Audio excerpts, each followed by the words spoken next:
Right.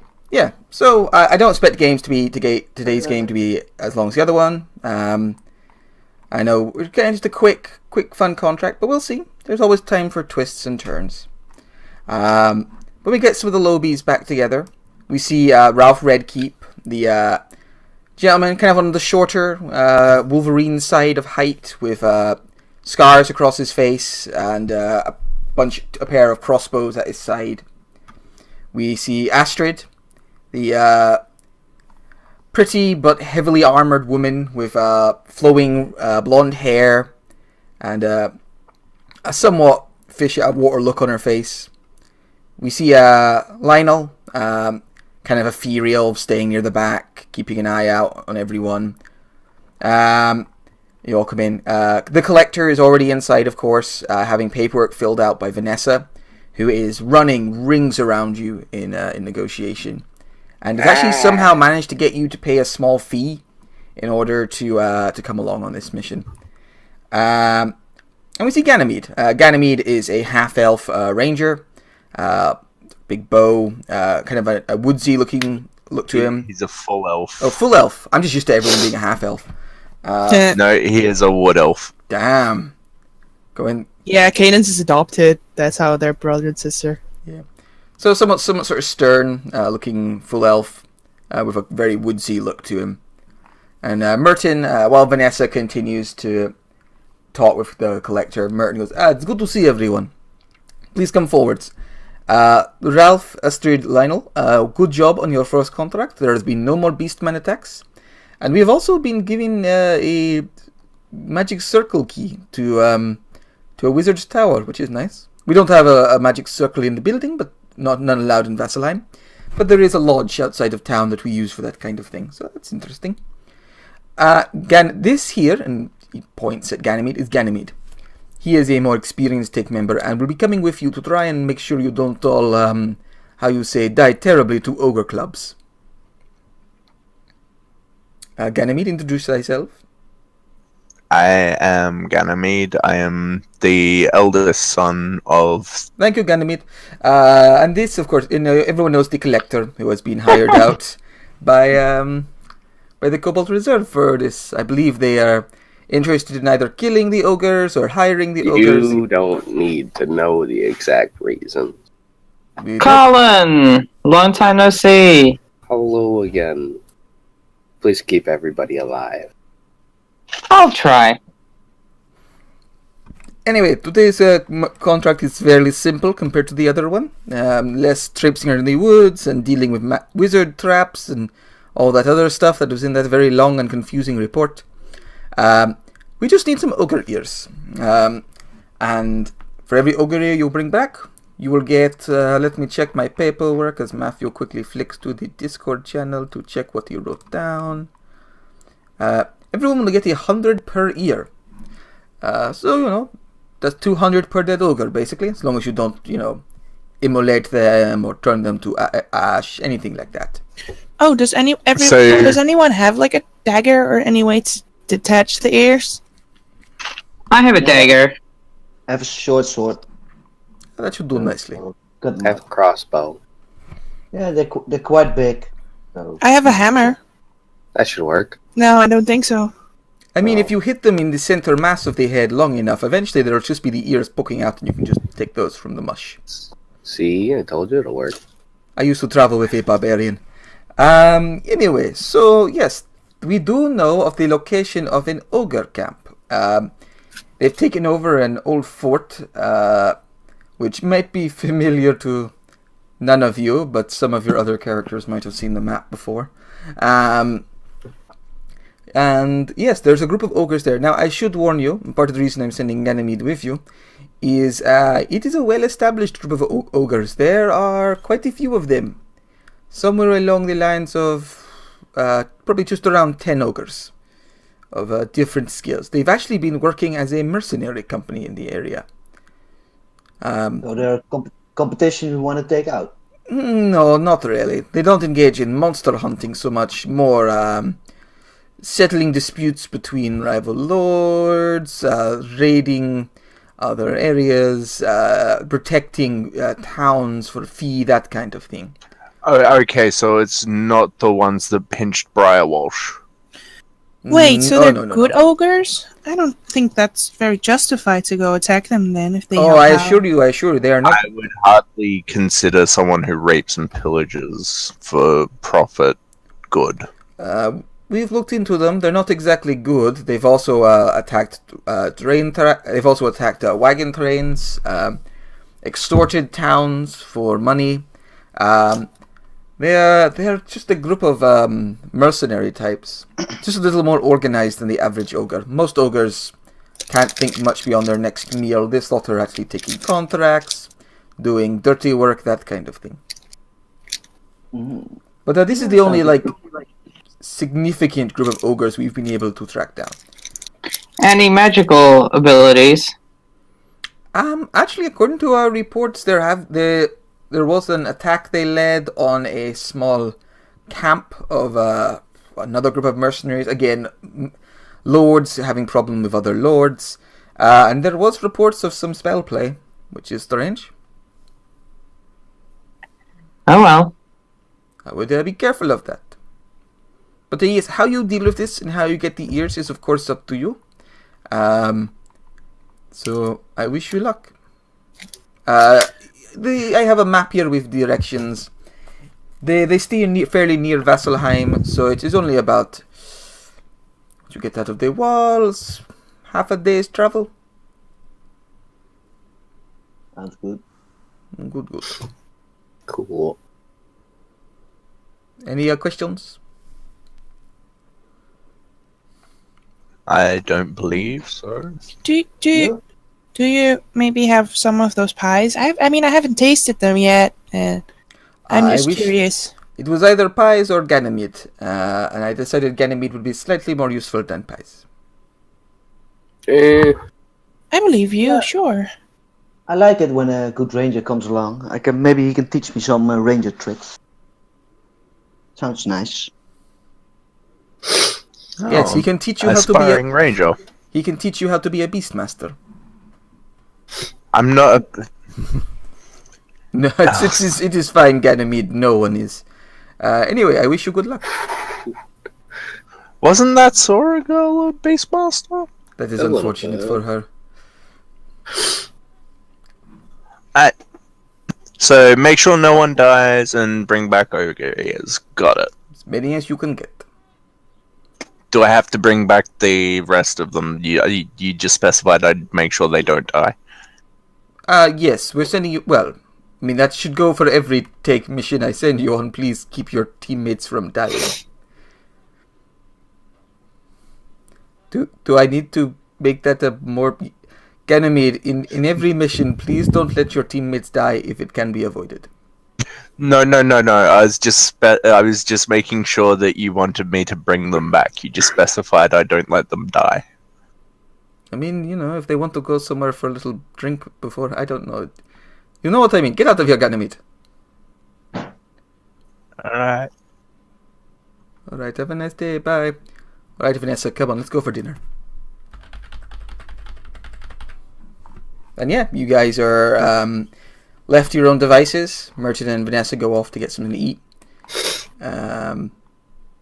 They've heard it's pork belly and cake night at the tavern. So yeah, what do you guys do? I'm missing out on pork belly babysitting. No, I guess I'll just sort of sit back and see what the rest of them want to do. Yeah, let's see how the newbies handle it. Yeah, good idea.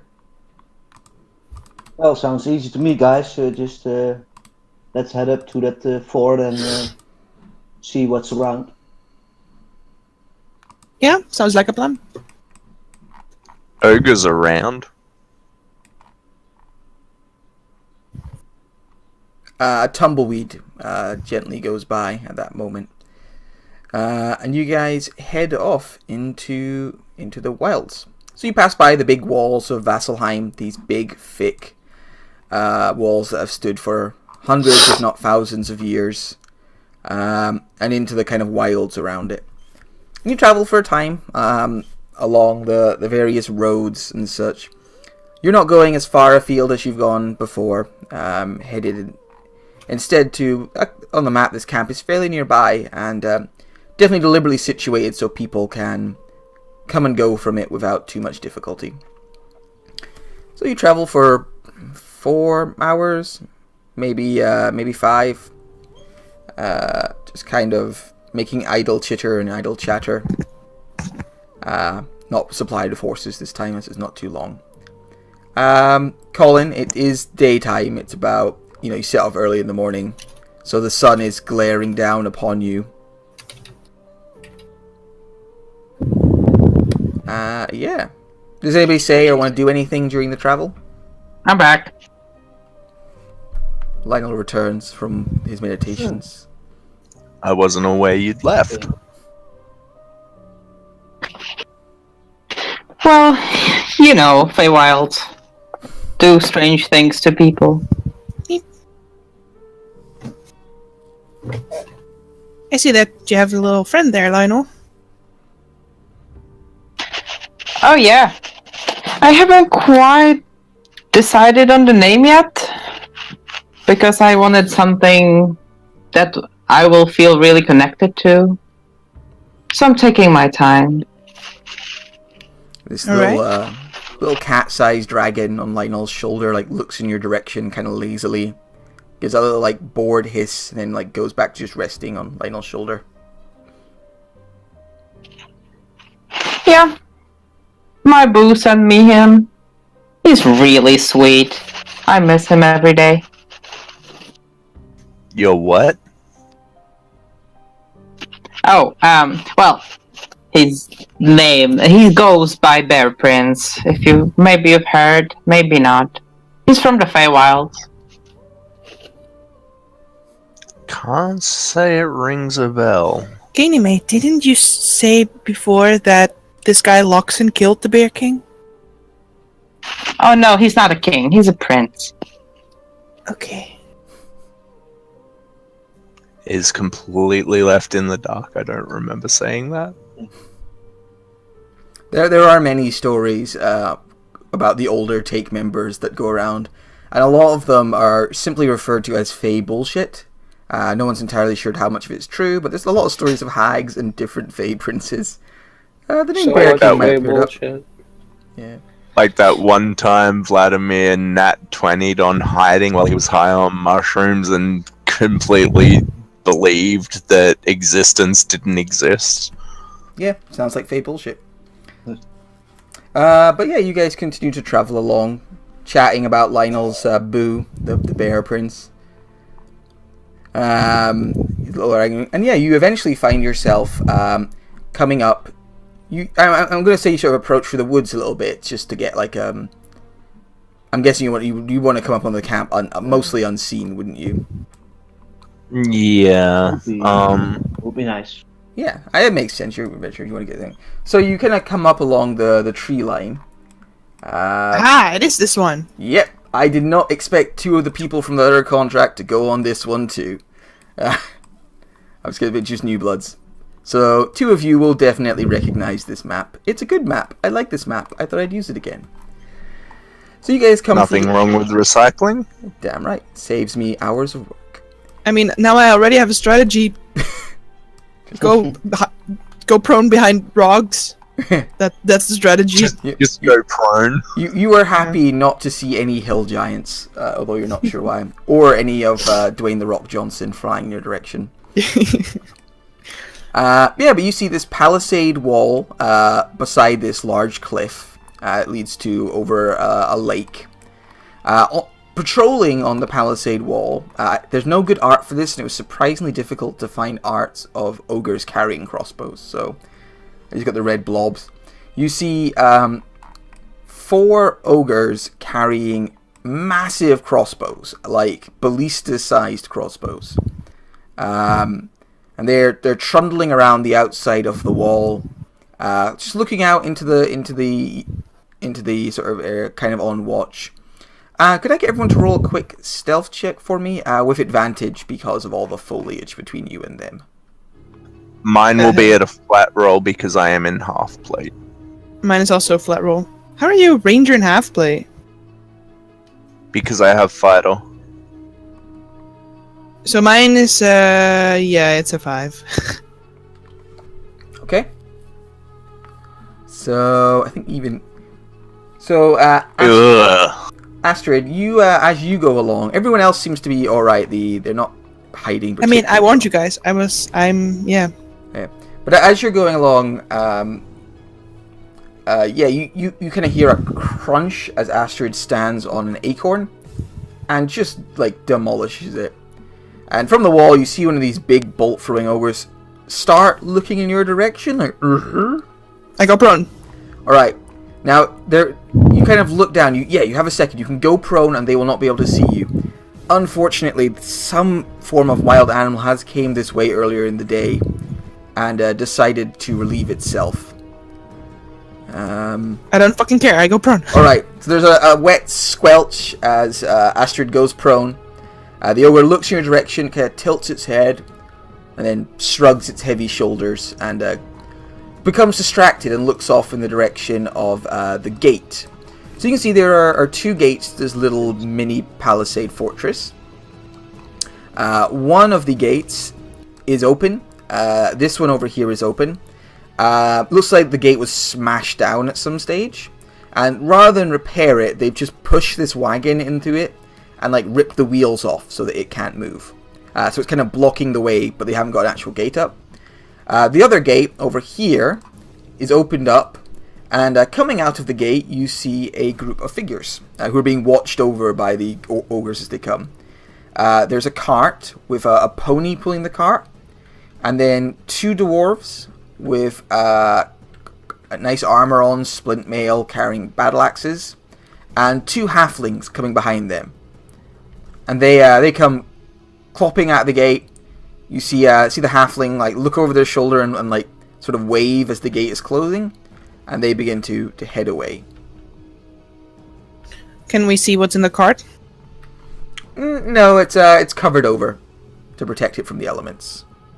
Okay, guys, I have an idea. Should we attack the cart, take the stuff, return to the thing, say we delivered the stuff, so we can get in without being shot at?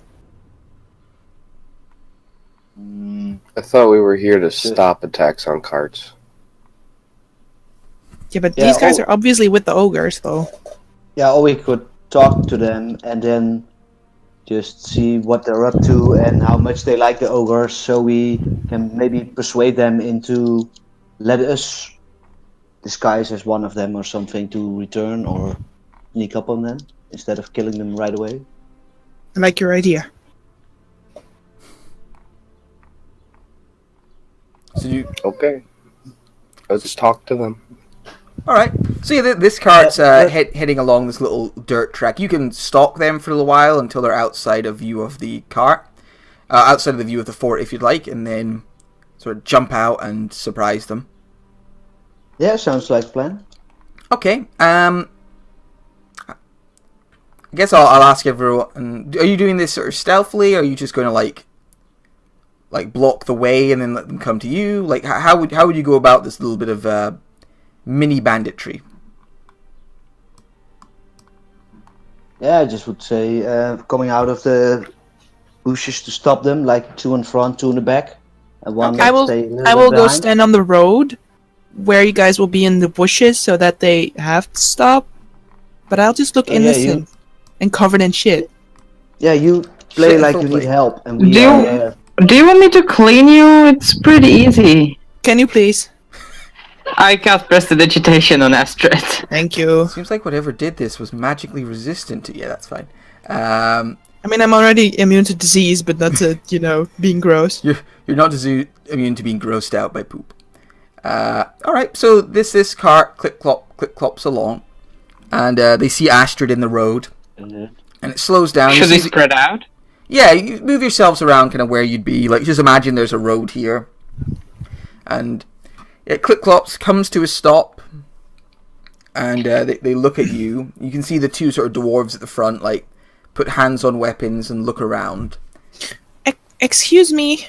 One of the halflings steps forward. Like, yes, my dear. Are you alright? No, I got lost. which way is it to Vasselheim from here? Sir, you should stand back. She might be with bandits. It's like, Am I saying the name right? I'm not even sure. That it starts with a V. Is it like I think it's like Vermont? Vassal.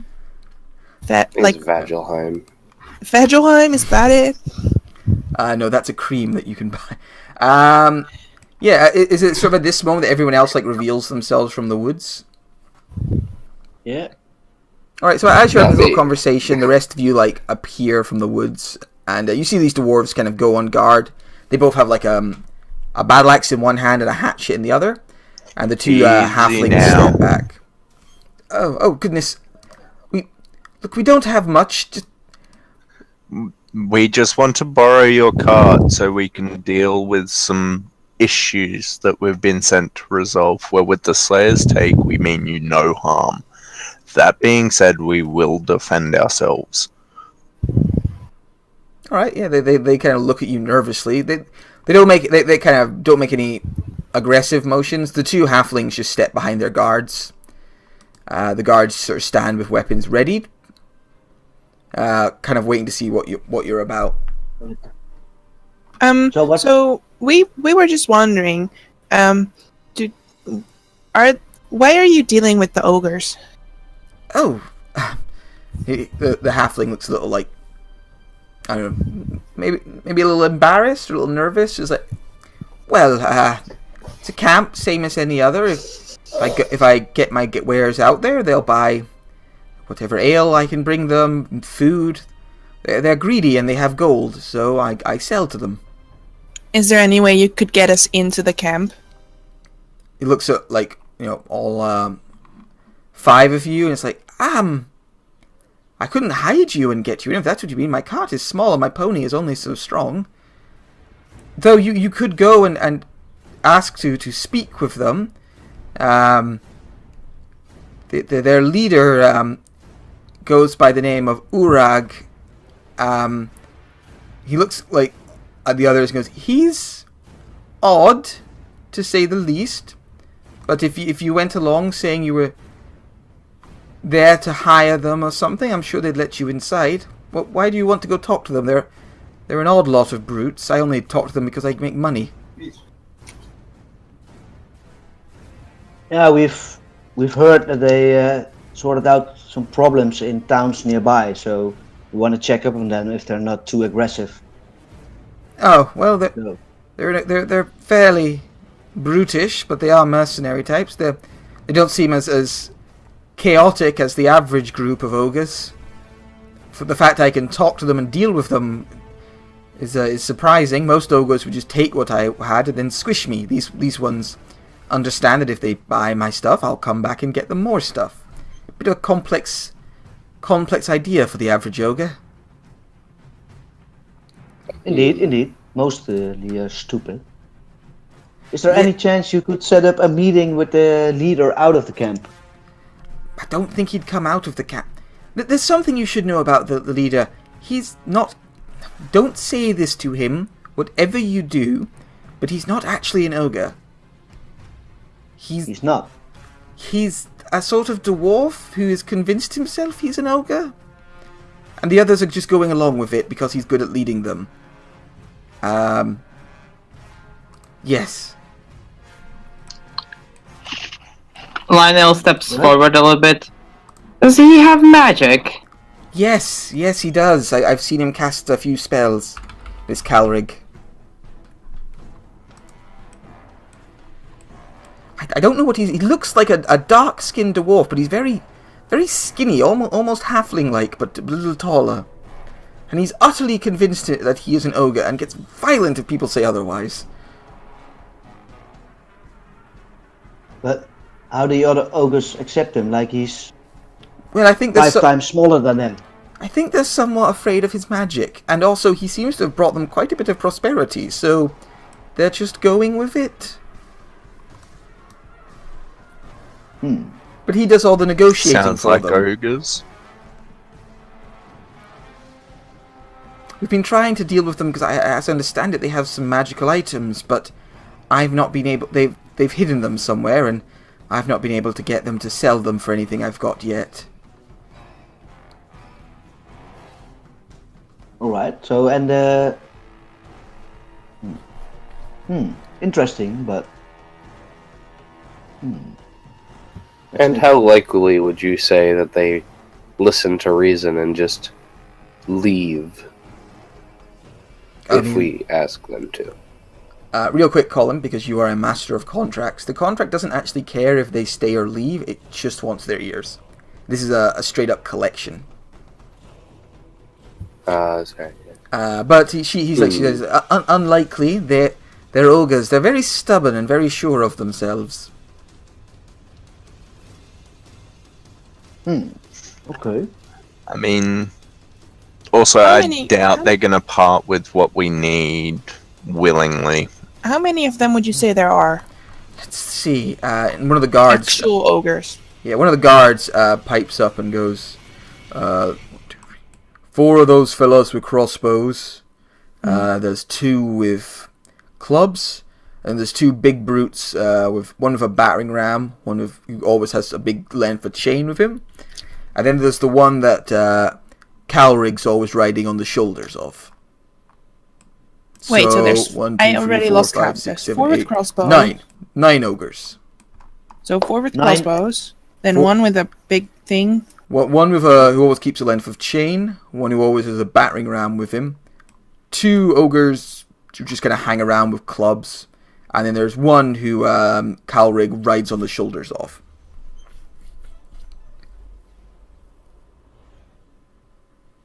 Good to know. So, regular Tuesday. Awesome. Yeah. I don't mean to be rude, but we are giving over a lot of information, and from the sounds of it, you're going to be killing these ogres, which is going to affect my revenue stream. I don't suppose there's any chance of, That's a very good idea. What do you have? We might want to trade too. Oh, well, I already sold everything to them. What I meant to say was, is there any chance of maybe some, recompense, reimbursement for the loss of trade I'll suffer once you try and kill all these ogres? Isn't the idea that you have helped us enough? No, I like money. I'm a merchant.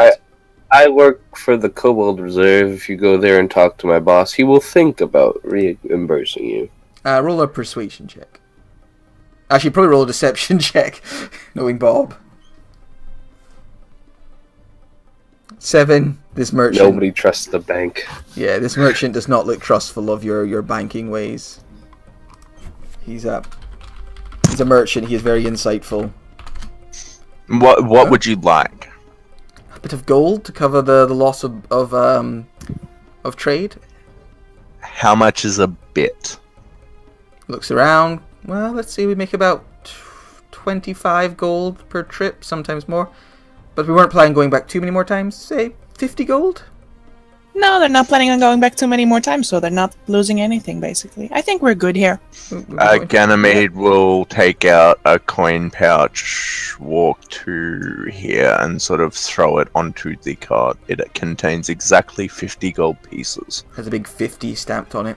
Yeah, he picks it up, smiles happily, and goes, "Thank you very much. This saves me going back there, and I won't lie, it makes me nervous in that camp. I only went for the money was good.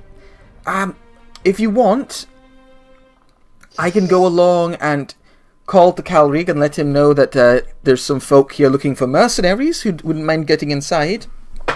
Although, it will get you by the crossbowmen, but it will put you closer to his actual melee fighters.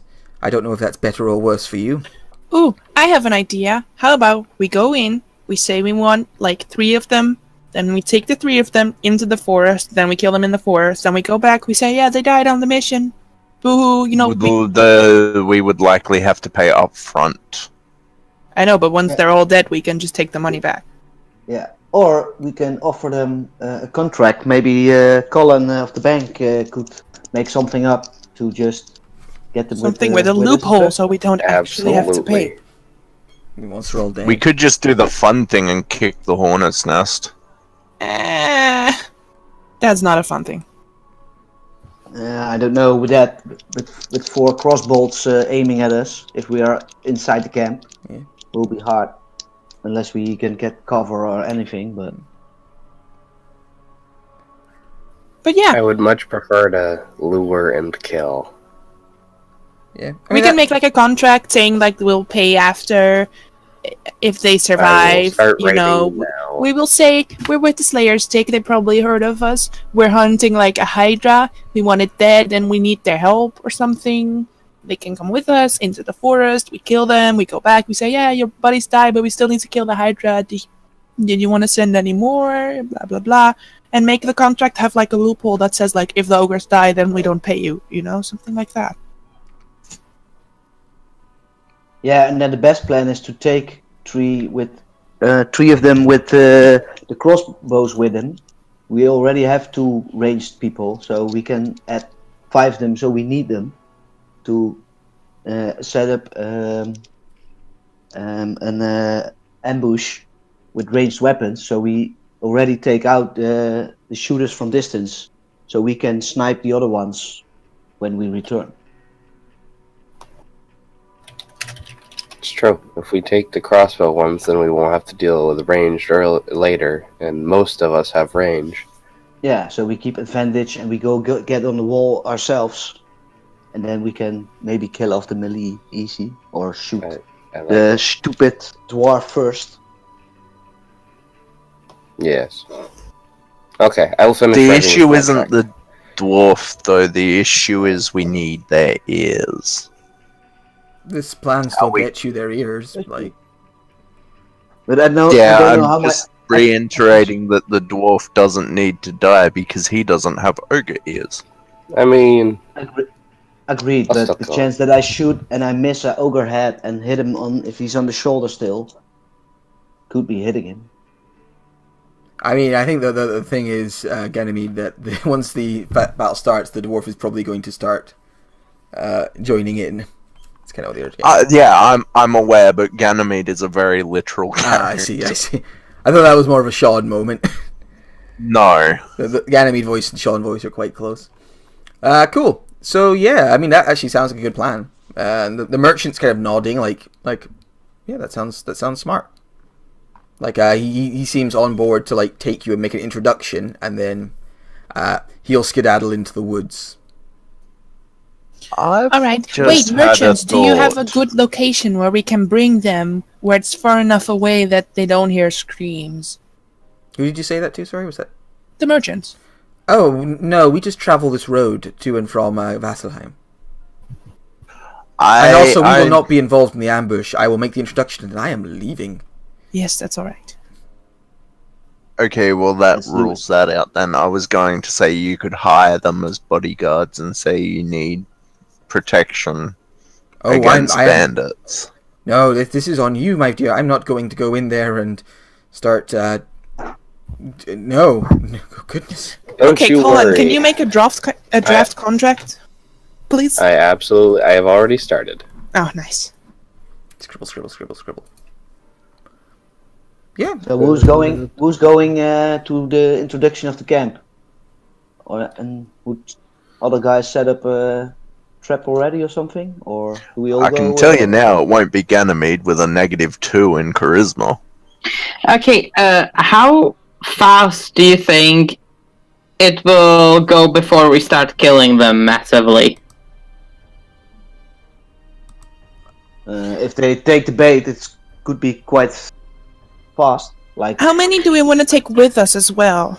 I just got a great idea. I think we should take all the archers if we can, That's 4. and yes, I believe we can handle them. I believe if I go alone with the merchants, that I can make a good impression, and then I can lure out at least 4, and I can have them protect me as I walk down the road. And then when I get to a certain distance where you are already set, then I can initiate the ambush, and it'll be quite obvious when I initiate the ambush. But to be honest, I think if we're going to take 4 of their crossbow people, that they're going to have more crossbow people to man their walls as well. They I also don't- might be suspicious if we call out all the range. Yeah. well, maybe it's because we need the ambush, the target or something. Or maybe we do Okay. 2 and 2. Here's my proposition. We ask for the 2 best rangers and their 2 best melee fighters. I can make it work. You just tell me what I'm doing. I'm already writing the contract. I feel you're overcomplicating things. You had a good idea. There's no need to add too much fine print to make more go wrong. I think taking a few out is a good idea. If you start dictating the terms too much to them, the more you'll raise their suspicion, says the merchant. Trust me, it's from years of merchanting. If you just ask for free off all crossbowmen, and give them and offer them the necessary money, you should be all right. Yes. How much would you think the necessary money is? Oh, I don't know. I've never hired them myself. A few hundred gold is normally what they ask, and they probably Right. would want some up front. Yeah, that's what I'm thinking. Colin, how much do you have? Oh, I got plenty. Don't worry about it. You got a line to the bank. He just writes out a check that's non-valid. Yeah. IOU. The bank owes you. Alright, that sounds like a very good Yeah. plan. Should we go Yeah. look for a place where we're gonna set up the ambush? I think we should look for a place before we start this. Mm-hmm. Yes. Yes. Right, so we're gonna go look for a place to set up an ambush down the road somewhere. Okay. Yeah. You just want a place on the road that you could jump out of, yeah? Are we doing it on the road, or do you want to take them into the forest specifically, like I off think the it's road? going to be easier on the road. Alright. Just because they're going to get suspicious if I'm like, oh, let's just walk right through these woods over here, sir. Yeah, it Yeah, depends alright. on if the monster is there, but so the road is good. We have an easy sight of target, so we can range attack and do surprise attacks and that sort of stuff first. Yeah. Before they even can see what's Mhm. happening. Mm-hmm. Sounds good. All right. Sounds like you're in agreement of a plan. So, yeah, do you want to... So Colin's going off by himself, or is he bringing anyone with him? Colin will I will by go with himself. Colin. No, I need you out there, you damn archer. So do we Alright, need a fine. I will go ambush. I think it's stupid Colin going by himself, but No, I am a bank representative. I'll be fine. How well has being a bank representative worked Yeah. out for you so far? Shh. It's worked out wonderfully. Well, if you need us, we're searching for a place. Maybe one of us. No, can no, no. say- Colin comes with us searching for the place. Otherwise, he won't even know where the ambush is happening. I Oh, know yeah, where of the course. place is. Yeah, we're I at the just need place. to go. All right, Let me go. you guys find a good spot on the road to set up an ambush, which I am very quickly creating on a different map. And You're welcome. No, it's fine. I like guys not thinking outside the box. Much better. Yeah, and Colin, he scampers off. Before he goes completely off, is it like under 10 minutes where he can get to the camp and start talking to them? Or is it a little more? No, it would be a little more than that because you want the ambush to be far enough away that there's no chance of the ogres running. Lionel, No. can't you send your familiar with him? I could do that. I mean, he's a kobold, and your familiar is a little dragon, so it makes sense. Yeah. Okay. I think you can only see through its eyes, though. What range can you see for the crocodile? I think Soda Dragon has it like boosted. Let me check it out. Not, unless you have like a specific Eldritch invocation or something. Yeah, he And has it's not the gonna be Pact like of the a Chain, mile. right? Yes. It's not going to be like a mile away, which is what I'm going to be. I'm going to be like a mile away. And I don't think your familiar can see up to like a mile away. No, okay, but he can telepathically communicate with any creature that speaks, so you could technically send him off Can to I come back just to say me something and say about- help. Can I say something about... Yeah, there is an invocation that you would need that allows you to communicate telepathically with your familiar as long as it's in the same plane of existence, but you need a specific invocation for that. Yeah, I thought there was one. Wait. That's fine. For Pseudo Dragon, it says Verand Familiar. While the two are bonded, the companion can sense what the Pseudo Dragon senses as long as they are within 1 mile of each other. Is that further from? away. Yeah, is that from? 5 feet, it's from the compendium. Cool. And is that the warlock thing particularly, or the find the familiar spell? That is when you have a familiar pseudo dragon. Familiar pseudo dragon isn't really a thing. It's whether or not it's the warlock pack of the chain thing that will give you that. Yeah, because you cannot have a Yeah, pseudo dragon if it's not packed with the chain. Exactly. So you're a pack of the chain, and that probably I think that gives you up to a mouse. Okay. Yeah, it's in the sheet. It's in Claudia's sheet as well with the Friend familiar. All right, that's fine then. Yeah, you can be within a mile. I think that's absolutely fine. So yeah, there's this. You can look through the pseudo dragon's eyes as Colin goes to do some negotiating. So Colin, up to 1 mile. Yeah, and I think it's easy enough to find a place to do the ambush within 1 mile.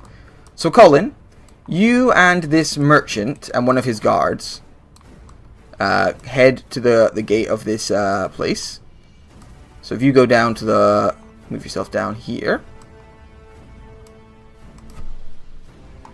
Or I'll just do it. Fuck it. There you go. Sorry, I was reading the pseudo dragon thing. So the banker leads you. Not the banker. Sorry, you're the banker. The merchant leads the banker, and the bodyguard kind of looks nervously on as you move up to this gate. You can see these ogres like train their crossbows on you, and the halfling stops and goes, "Well, good luck." And steps forward and goes, Thank you. Hello there. Bit of an introduction. It's me again, Bill. Yes, I have somebody here who would like to hire you. He's from the Cobalt Reserve. They're a bank with lots and lots of money. Lots of it. And you see the ogres like look at each other and grunt at each other in a language you don't understand. And then they shout down into the courtyard behind them. There's kind of a brief pause, and then the gate opens up. And the halfling pats you on the shoulder and goes, "Well, good luck." And him and his guard just fucking leg it. Oh, that helps. And yeah, the gate is open for you. Perfect. Let's start walking up. Alright, so yeah, you can just move yourself inside. You move inside, you can see there are a couple more ogres hanging around. One with a big, like, battering ram, just like a broken tree stump. He's kind of looking at you. Another one over here with, like, a big length of chain. And they're all kind of sitting around lazily, apart from the big chain, who's kind of eyeing you a bit more carefully. And he points at you to go over towards the fire here. Grunts at you in giant. Thank you, sir. Alright, so you move over to the fire, this little pseudo-dragon, and the pseudo-dragon on you, it's like having a mid-sized dog around your shoulders as opposed to a little cat. Over there. When you get round to here, you can see a group of cages over in the corner. One of the cages has 3 kobolds in it. Oh my god, again? Don't do this to me. Uh-oh. These were in here before I knew you were joining the contract. Who were sitting in these cages looking at each other and then look over at you as you come in, kind of looking piteously.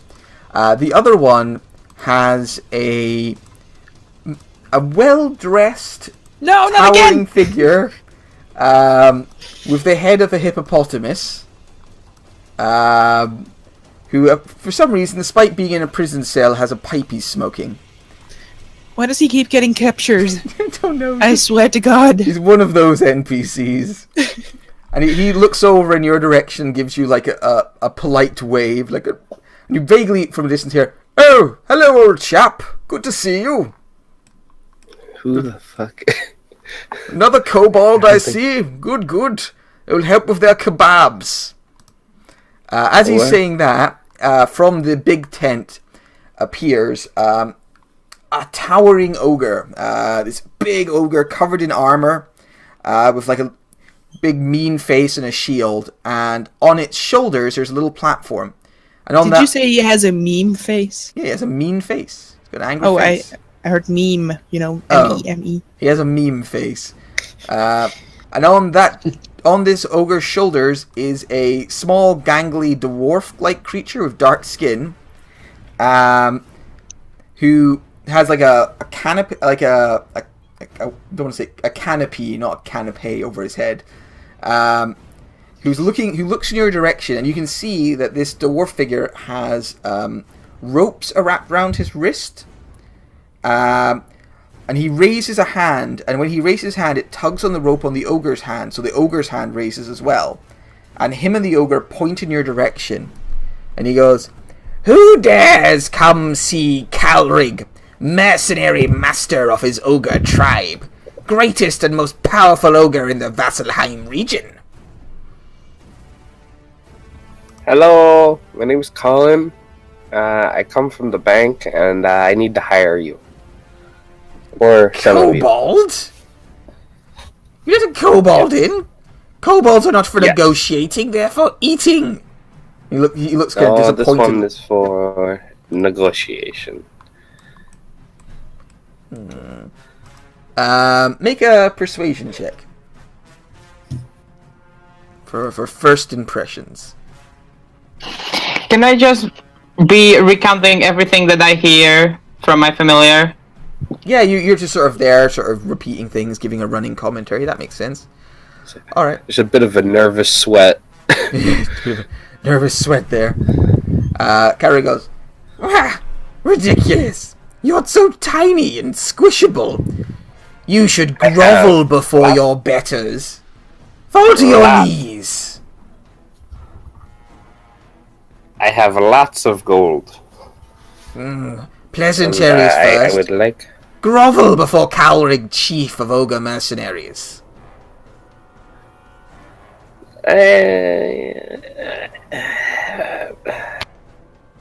Grovel. One second. I need to look up my character traits. Okay, I will grovel. All right. So you fall to your knees and like what does Colin say? Almighty ogre, I would like to hire a few of your men to help me, for the bank has given me a great task, and I must recover multiple shinies. I must collect a lot of shinies. I have at least 3 diamonds, some rubies that I need to go collect from a local lord that owes us money. And I would like a little bit more muscle than me. Because you're so puny and weak and pathetic? Yes, because I am puny and so small. And who is the greatest and most magnificent ogre you've ever seen? And he like raises his hands, which pulls the ogre's arms up, and then the ogre flexes. That would be you, Kelrig. And I'm definitely not a dwarf. I never said that. I said you were an ogre. You are, in fact, an ogre. Roll a deception check for me. See if he has an existential crisis for some reason. 20. He takes a You are definitely an ogre. he takes a deep, satisfied, sigh, like, fucking right, I'm an ogre. Good. Yes. Let us hear of this contract of yours. And he comes forwards, and his ogre towers above you, and then 1 foot in the door. Yeah. Cracks his knuckles, and then just brings out the contract. So, there's a local lord, Lord Buttstank. He owes the Kobold Reserve exactly 123 gold pieces. I will be willing to part with 23 gold pieces at the very least, depending on the performance of your men. I would like you to select. You can select your 2 best melee and ranged fighters. I do believe I may have to siege him for a couple of hours you to get raise the money. hand, there's like 23 gold pieces. Well, I can. I don't want to have to say anything, but I can throw in some personal money. I can't do this alone. That's just what the bank would be willing to part with, is 23. But I can throw in some more myself. For 3 of my ogres, I would expect at least 150 gold normally. You certainly do have quite a high bargain there. We're ogres. In order to pay 150 gold pieces, I would like to see a demonstration of their skills. Of course. Of course. Have them kill each other. Yeah. Shh, don't talk. Shh, Of I got course. this, don't worry. Glinglog. Get the kobolds. And Oh, no, not that kind. That's too easy. That's just too easy. I don't want... It's just like a more nervous sweat, like sweating increases. can No, lizards those are too sweat? easy. I don't think they can. I I think your don't mouth know, is but open and you're there's a- panting a little. There's that hippo over there. He looks like a... Fuck off over there. What?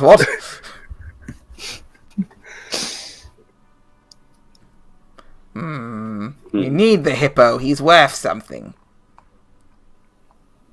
The kobolds are just for Not food. much, it looks like. But, yeah, see, the kobolds aren't worth a fight, then. If they're Well, we for were food. going to throw them in the air and have the crossbowmen shoot them. You know what? That's almost cool enough for me to let you do that. Very good. Grab the kobolds. This ogre goes over to the cage. The kobold's like, no. Have them fight each other. What am I gonna say? Do you think your men can fight? What about that one with a battering ram? I'd love to see him demolish that gate over there. Demolish. If he can do it in one fell swoop, I'll pay you 200 gold. Convince him that it's like you want the strongest one, so they have to face off against each other to see which one is the strongest. You are not there, Fampy. I know. So Oh, shut up. meta pigeon. Oh. So he like looks at you and is like, you will take whatever men I give you, I think. You need this. And my men are ogres. They're the best at what they do, which is being ogres and smashing things. Because we ogres, which I am definitely one of, are the finest creatures of Agreed. mercenaries around. Agreed. So if you want free of my ogres, it'll be 150 gold pieces. Half up front. But I cannot see any demonstration of like this battering ram. I'm not going to destroy my gate that is worth about 100 gold to repair. Well, what about you've got multiple things made of wood here that you don't look like you need. I would just like to see one demonstration because I'm going to need somebody to take down a gate for me. I would like him. This big ogre with a battering ram walks over and grabs this crate over here, drags it out a bit, and lifts his battering ram and slams it down onto the crate a couple of times.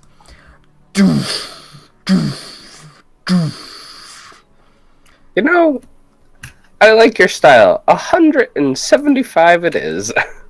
75 up front. It was 150, but yeah, 175 is great. I mean, seeing that, I just want to... Is it possible? If we go for 200, can I get 4? I'm a little worried that while he's doing the attacking of the fort, that nobody's going to be around to protect me. And as you can see, I'm just so small. Roll a deception or persuasion check.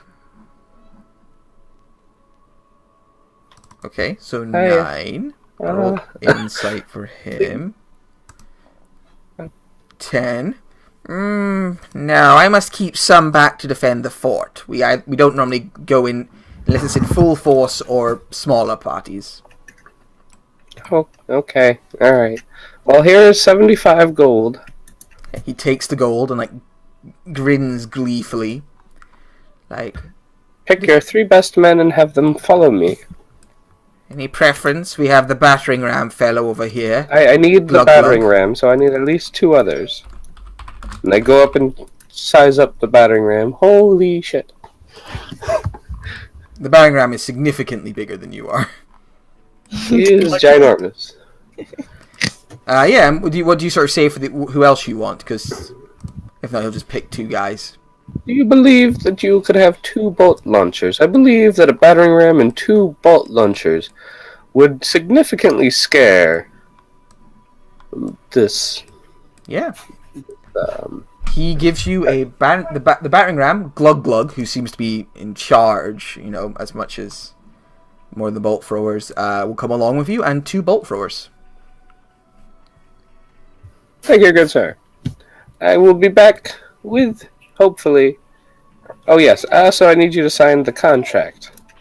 It just states that what we're doing here, and that it's all legal business, and that we have to go take care of the Lord, and, there's no loopholes that if you die that I don't have to pay you the rest of the gold. Alright. He looks over the contract, gives it a careful check, then he just shrugs. And he signs it. So he brings his hand down, his big ogre hand, and he does a very complicated flourish with a quill. And the ogre just puts a big X there. Perfect. Thank you, sir. A pleasure doing business with you. Clap, clap. Let's get moving. Okay. So if you stop for a second there, I'll move you guys. I'll get you guys in a certain order for moving to the other map.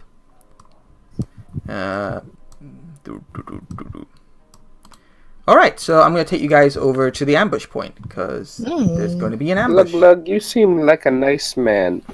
I'm not. Okay, I'll remember that. You're a kobold. That. Normally I eat kobolds. Yes, but today I'm paying you. How crazy is that? It is a crazy world. Better than other job we were offered. Which job would that be, Glug Glug? There are a hive of monsters nearby. They live underground, so we didn't go in. Too big. Too big, huh? Uh-huh. That's just too crazy. I can't believe. You know what? I don't think there's anything as such ridiculous as too big. I think you're just right the way you are.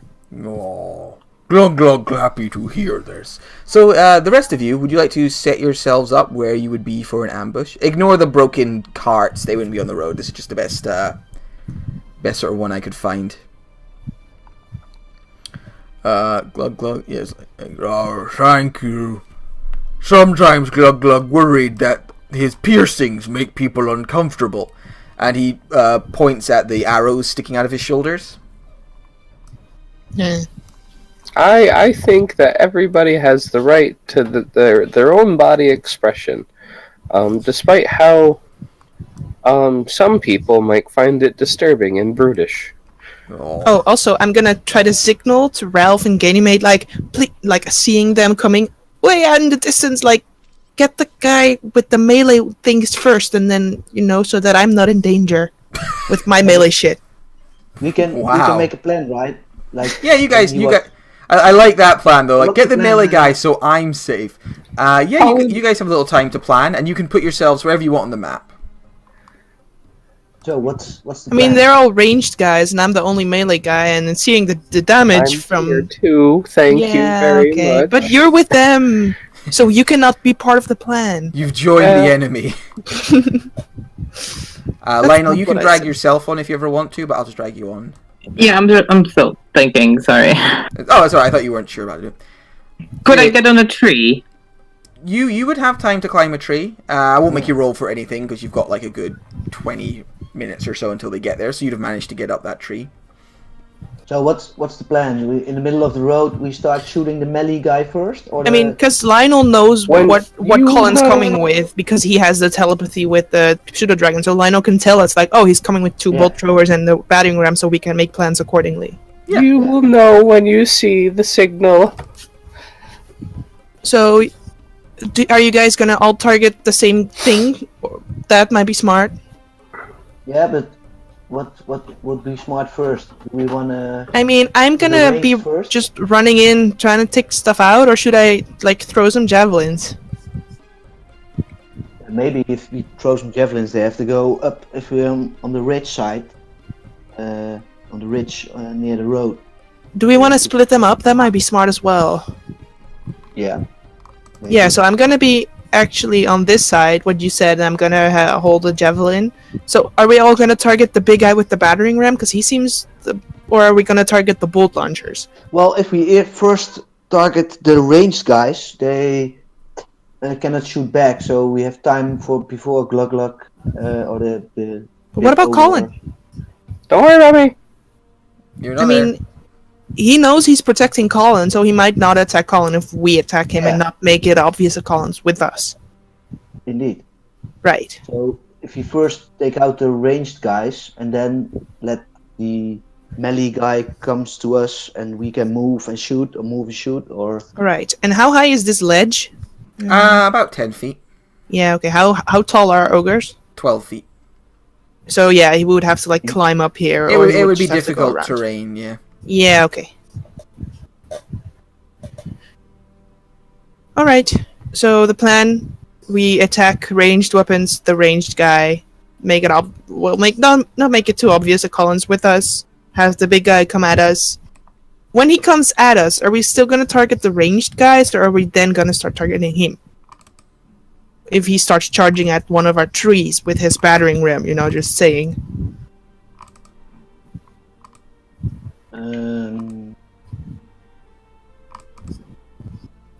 Good question. Kenny, do you have any experience with this kind of setups? Generally, you gank one, get rid of it, and move on to the next.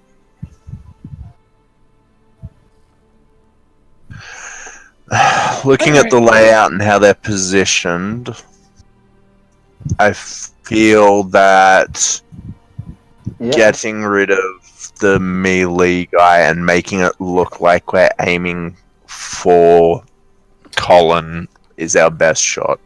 So just put one arrow in Colin so it's convincing. Well, you can choose to miss a shot, can't you, in 5e? Yeah. That's less convincing. Well, I mean, if I hit Colin, I'm pretty sure I'll gib him, so... Colin, that seems very disrespectful to your abilities as an adventurer. Glug, I say that you might not think you're a good person, but I think given time, you will find your purpose. Maybe. Right, so are we targeting the melee guy or the ranged guys? Do you think it'd be possible if I climbed on your shoulder as we walked? Roll a persuasion check.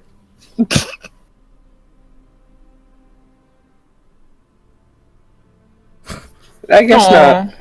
So as you guys are he gets to hear, Glug Glug puts a big hand on Colin and turns him to face him and yells at you, "How dare you! I not mount, I ogre! Proud! You think I like that idiot back in town? Fuck you! Fuck you, little kobold!" He's very angry. I apologize. I just thought like I saw Kellig doing. You think I'm the same as Kellig? No. The rest of you, we'll say that stage. You can see this ogre is like yelling down at Colin and like brandishing his battering ram angrily. Yeah. I would like to. I have the dragon on Colin, and I would like to cast heroism on Colin. Oh, okay. Yeah, you can do that. Touch spell. It's a touch spell. Yeah. You get 4 hit points every turn from now on for a minute. For temporary hit points. I feel like the second it even remotely looked like Glug Glug was being hostile, Ganymede would shoot at them. Okay. I would also like to cower, or I would like to grovel, cower, and beg. I think that's very reasonable. Alright, so everyone's going to have advantage on attacking Glug Glug. Could I get everyone to roll stealth checks for me? If you roll higher than Glug Glug's passive perception, you will get a surprise round. No, why? How do I turn off like the fucking disadvantage I have no auto idea. thing? No idea. Didn't you say something? I rolled a 14. Sean, do you know how do I turn off the auto disadvantage thing? Oh wait, I just found it. Like, I'm sorry.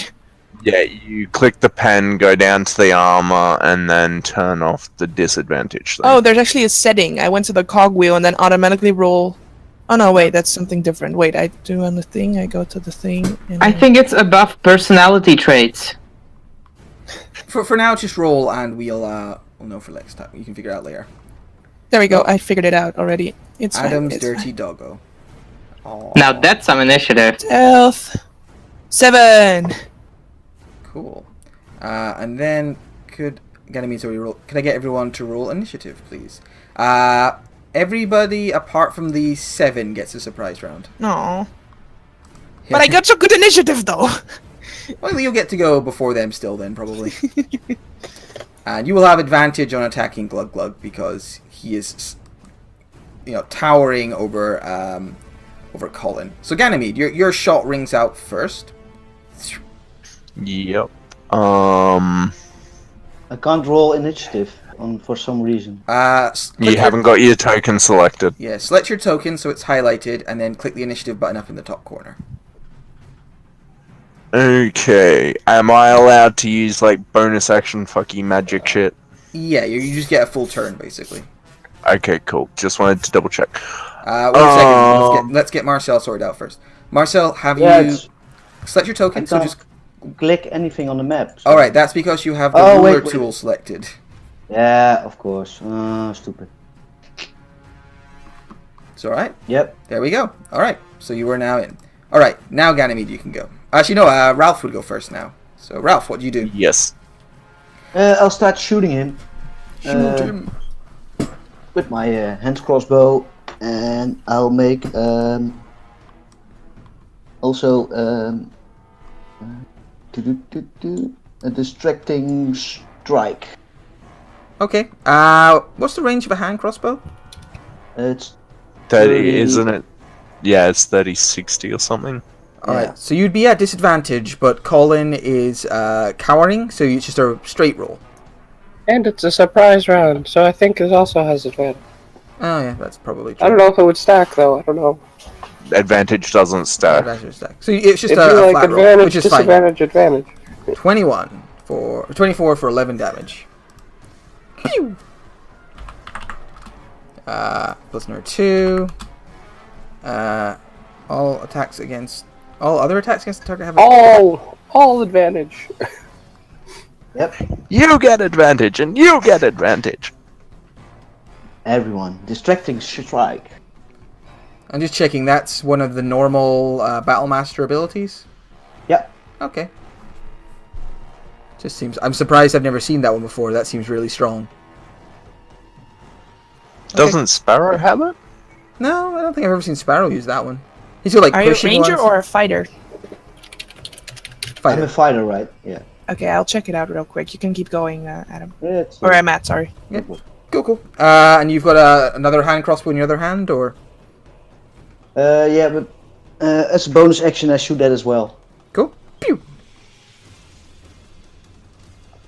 That hits for 8 damage.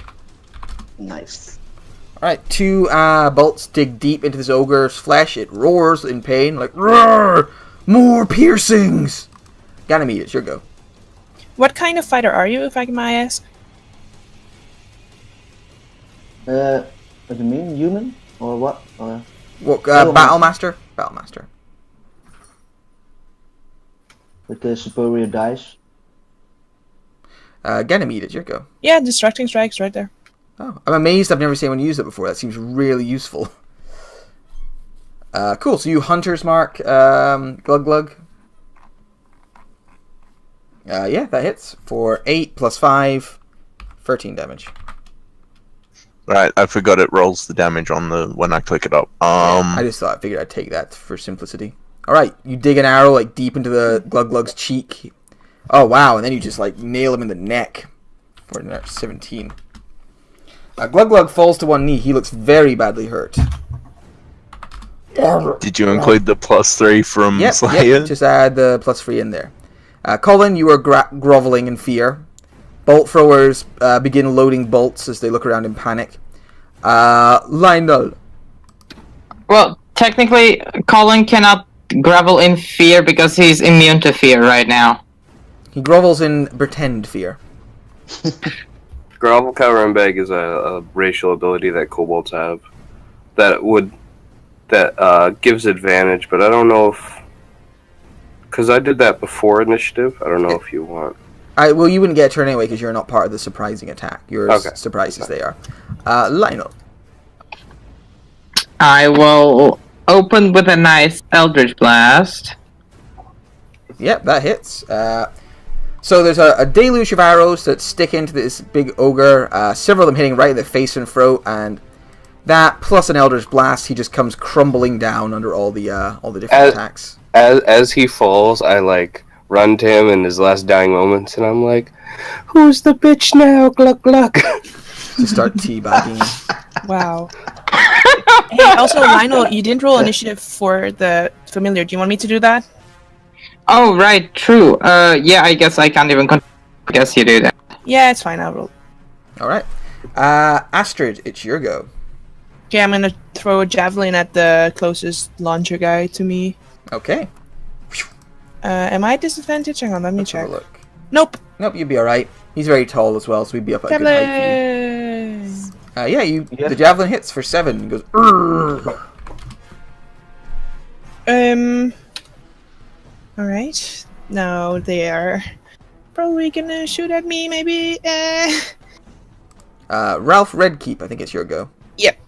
I was Yep. thinking of maybe casting a spell, but it's fine. I'm moving forward next to Astrid. Yeah. Okay.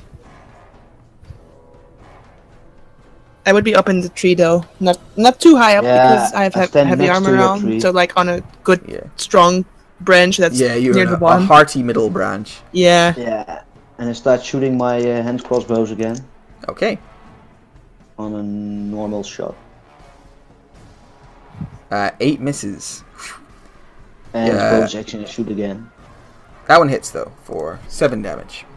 One of your bolts sticks in, adding to the javelin. Anything else, Ralph? Nope, that's it. All right, Ganymede. Is Ralph already level 5? Nice. No, he's just hand. Level 3. It's a crossbow in his offhand. He's a crossbow expert. Ah. It's a very popular human variant. Pew. Yeah, that hits. I'm guessing you're shooting the same one. Everyone just knows to attack the same Yeah. target. They're so well coordinated. All right, yeah. Professionals. Digs in deep. Oh! And then you double that one. Go on, roll a d20. Why not? Please don't hit me or Ralph. 6. You're good. Just the second shot, you fumble the arrow and it falls down around off the tree. Yeah. Claudia. Oh, hold up. Okay.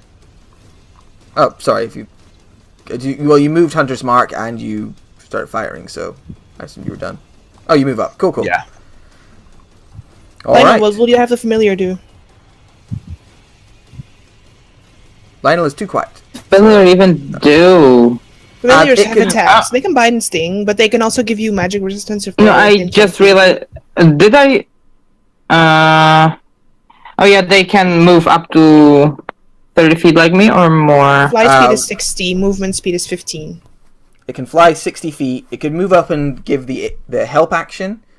So the next attack on an ogre would have advantage. Or it can sting, but I don't know the exact rules about that off the top of my head because I've never played I it. mean, I have Claudia's sheet open, so you just tell me what to do and I can just click it. I guess I'll leave it with Colin. If something attacks it, she will help Colin defend or something to distract. Okay. What? It's fine. The Collector, what do you do? Colin will go, no, not the bandits. Also, you're at 8 temporary hit points right now. Yeah. Hit points do not stack, so you'd be at 4 temporary hit points. Right? Yeah. Basically, you get 4 every turn that refills. Okay. It doesn't just go like 4, 8, 12, 16. Otherwise, if you had a minute like prep, you'd always cast it and just supercharge yourself. No, but the fizzle after a minute. Yeah, but no, temporary hit points never stack. They refill, no matter their source. Yep. It's unfortunate, but it's true. So if Colin gets damaged, then then the next turn he's gonna get 4 hit points back. But if he doesn't get damaged, then he's not gonna get continuous hit points. It's true. Okay. And he's running away? I am running around the corner, and then I will pop out with the light crossbow. Ah! Fucking fooled you, bitches! Oh, damn, they did not see that coming. Nice. Yeah, you hit for 17 damage. The one who you've all known to Alpha Strike together looks very badly hurt. But it is now Ogre Bolter's turn, and they've managed to load their bolts. So one is going to fire at Colin for the betrayal, and the other is going to fire at Ralph. So Colin, pew, missing you horribly, and Ralph, 17. Yeah, hits. Alright, so this bolt, as long as your arm, smashes into your shoulder and knocks you prone for a second. You pull yourself to your feet, but it feels like it's dislocated your shoulder. Lionel, it's your go. It is... Oh, it's only 50 feet. Can I see them, or are they out of my, point of view? You can see them, but they've got cover. They're Wait, very this one? tall, so yeah, even there because of this thing. But no, that one have a little less cover. This one has 3/4 cover. This one has half cover. And that means for me that... They get a little plus to their AC. Okay, would I be able to move in my 30 feet somewhere where I would avoid that? You're up. Actually, real quick, Ganymede, you moved. I saw you were up a tree, right? No, I was under the tree. Oh. Are you up a tree, Lionel? Yeah, I wanted to climb a tree. Alright, it would take you about 15 foot of movement to get down the tree, and then you could move 15 foot from there. You So... still have the cover then if he's up the tree, though? Yeah, because you can't see the middle part of their body just because of the angle of it. They're not very well armored. They're just, somewhat covered up by this big 10-foot raise. Okay, I'm just gonna shoot it. Alright, which one are you shooting at? The one going for Colin. Alright, it misses, unfortunately. Anything else? I guess I'll start moving forward then. Alright. Astrid, it's your go. Right, I'm gonna go down the tree, but I was halfway up, so how much movement is that? To drop down, I think would take 15 foot of movement. Okay. So I'll move... Does it cost movement to go prone? No. I didn't think so, but I wasn't sure. Right, so I'm gonna move 15 foot over here, hurl another javelin. Javelin! Yeah, that hits for 9 damage. I'm keeping track of how many javelins I have. Don't worry. It says 5 there, but I'm keeping track in a separate thing. Cool. And then I'm gonna go prone. Alright, you drop to the ground prone. Ralph, it's your go. Or actually, does it look like... Do they also have melee weapons, or do they only have the launchers with them? They only have launchers, but they have big sledgehammer-sized fists as well. They are very big and strong looking.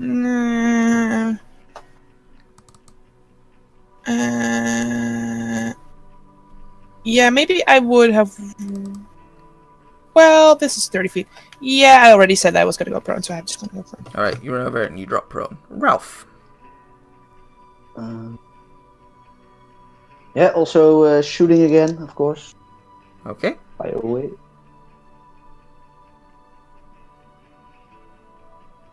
Nice. Alright, yeah, you finish off that peppered ogre. Yeah. Drops to the ground dead. Your hit points never went down, Ralph, from getting shot by 20 Oh, damage. sorry, I did it only on the character sheet. Oh, they should be connected. I cannot even yeah. see his health bar, to be honest. Well, Yeah. life's tough sometimes. I can only see Ganymede's health bar. And Yeah. I use second wind as my bonus action. Okay. Take a deep Sean, breath. can you see my health bar? No. I must have hit the wrong bar when I was setting them up. Life's tough. We'll fix it one day. Cool. So, Ganymede, it's your go. Okay. I will stop concentration on Hunter's Mark. And I Okay. will use that one. Alright. So added advantage on the first shot. 17 Then- hits for 12 damage. Cool. And then there's 7. That it's damaged, yeah. No, that's the first hit that was taken because you all focus fired one the first, and so that one's the first time that one's been hit.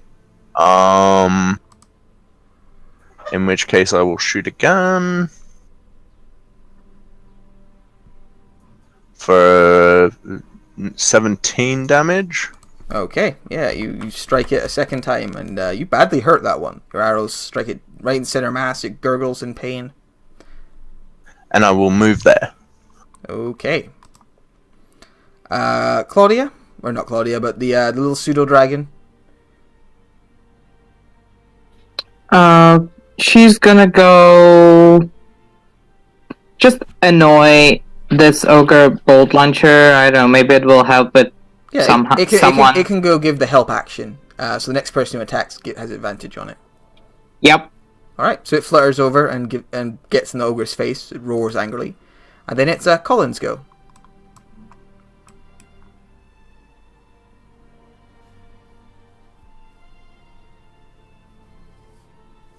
I stab at thee. Alright, you run up. 12 misses. This ogre's wearing Then like not shank me. It had advantage, so it's 12, so it's fine. But yeah, you stab and you miss. Well, this is awkward. Stab at thee. That 10 misses. Protect me. Alright, so stab, both of them missing. It growls angrily and it's going to try and punch Colin. 24 for 12 damage. It just cracks you in the face with a big ogre fist. Don't forget your heroism. So yeah, you take 4 less because you had some temporary hit points, so it's only 8 that goes through. Lionel. I will be continuing my movement. Yeah. It It would be half speed to go down the slope because it's a 10-foot drop. I mean, I can see perfectly from here, right? Yeah, from there you can see fine. Wait, 30. Here, I can get over here. That's gonna be another Eldritch Blast. Alright. Blast! Yeah, you blast him for 11 damage. Your Eldritch Blast hits him right in the ribs, and you hear like an unpleasant cracking noise. Oh, yeah. Okay. No, I was just thinking because I have the invocation, but it doesn't go for, like, the second roll, I guess. Yeah, crits double the dice, not the modifier. So it's only you roll extra dice, you don't get, like, the extra plus to it. Isn't Eldritch Blast like 3 shots? It is at like level 15. It's like, it's 2 shots at level 5, 3 shots at level 11, 4 shots at level 17. There you go. Cool. Astrid, it's your go. I'm gonna get up, seeing as my strategy didn't work. I was just afraid it was gonna shoot me. I'm gonna run up, do It's a a fair thing to little... be afraid of. I mean, I'm gonna do a little, like, Olympic, like, run up, throw the javelin. Alright. Whoosh. Javelin flies through the air, digs deep, and the creature roars in pain. Looks very badly beat up at this stage. It staggers, holding its crossbow, trying to load it. At the same time, holding its fists up to defend itself. I'm gonna shout, "Get him, Ralph!" Ralph. Yeah. As I'm moving up. Oh. Coming close. I'll shoot again. Alright. As it's holding its side from where this javelin and Eldritch Blast hit it, it leaves its neck unprotected, and a little pencil-sized bolt hits it in the neck. It gurgles in pain, blood pouring down, and as it like fumbles with its last bolt, falls to its knees and dies. Nice. Timber! I'm Watch gonna out, Colin. retrieve javelins. Yeah, javelins I don't think break on attack. Like ammunition. Not sure. I'm saying. Do you want survival check for harvesting the ears? No, it's easy enough to just hack off some ogre ears. You get 2 from each of them. Give me the knife. I'm gonna cut off Glugla's fucking ears. Alright, the plan. Colin, I have an idea. So, you're gonna run back to the camp, you're gonna shout, "I was ambushed! I was ambushed!" And then they're all gonna come out. Thinking the exact same thing. Yes, but then, we don't have to attack them in their base, but we can attack them out here where we can, like, set up and it will be a little bit more advantageous. Yep. Teamwork. High five. Wait, do a High fist bump. Wait, I was yay. Fist bump. They taught me how to do that. That's Can we- Do we? Lionel gives her a little applause. When Colin is going, can we take a short rest? Short rest is an For hour, so rest? if Colin runs back now, then you're only like How many hit points are you down at this point? Not too Not- much. not 8 too points. No, but I want to know. Just tell me. 8 points. It's okay. You leave your stuff for actual combat. I mean, I have lay on hands. It's just 20 hit points that I can distribute like a little thing. I'll just dump that and people can run over it. It's all good. Save it for if we get clutch next round. alright. Okay. What's your wisdom modifier again, Amit? Wisdom mod is +3, I think. No, you want to know the number. Sorry, yeah, and, your attribute, your full 16? wisdom.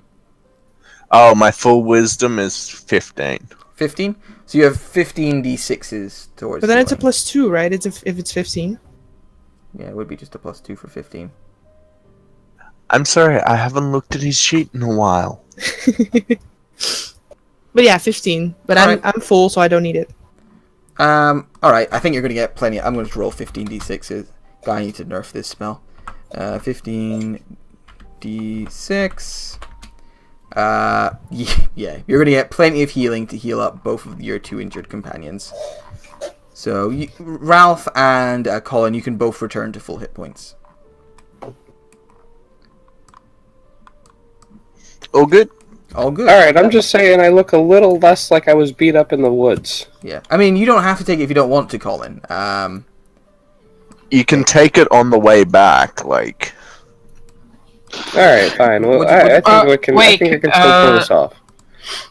I would prefer him to heal up, and then I have a disguise kit. So can I make it look like he's been badly beat up in the woods?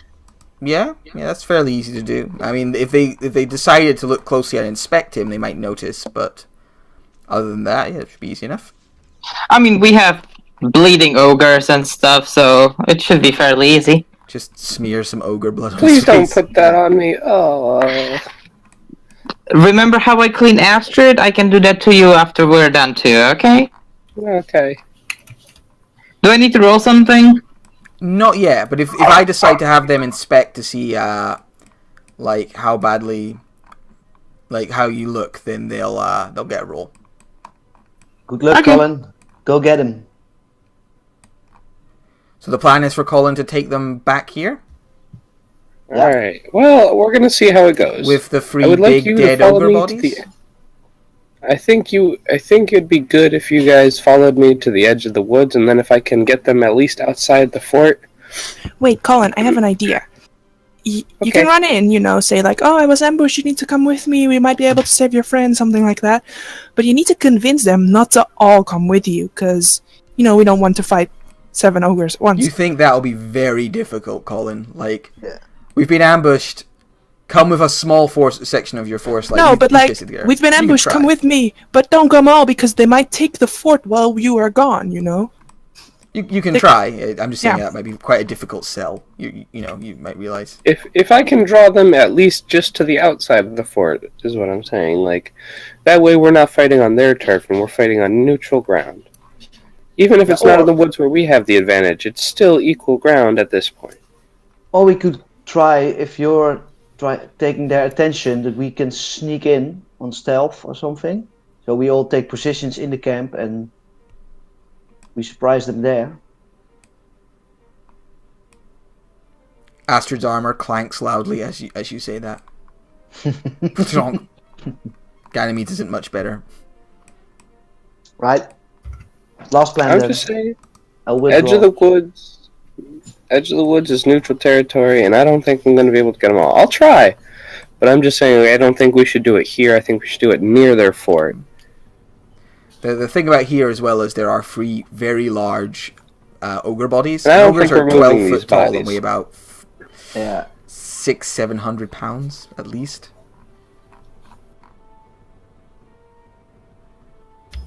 So let's go try and ambush them near their fort, if I can do it. Yep. If not, the pseudo dragon will know.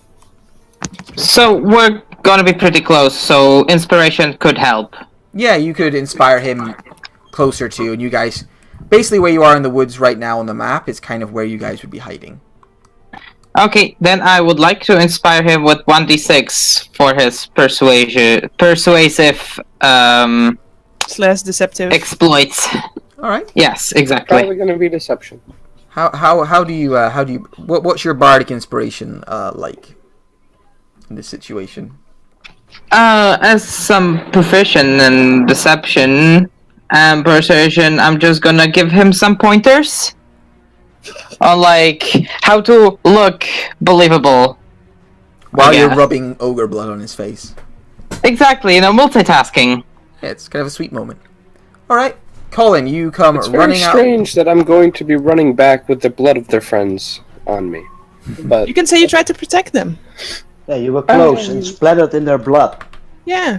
So Colin, you run out. I the don't gate. think they can tell ogre blood from the distance from any other blood. And also Colin is red, so they might not even notice at all.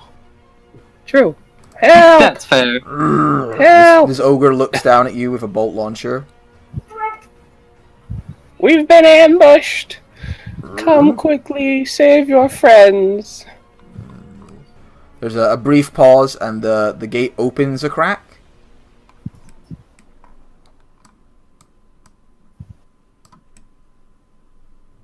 Hello? Need help? The ogre like points you to go inside.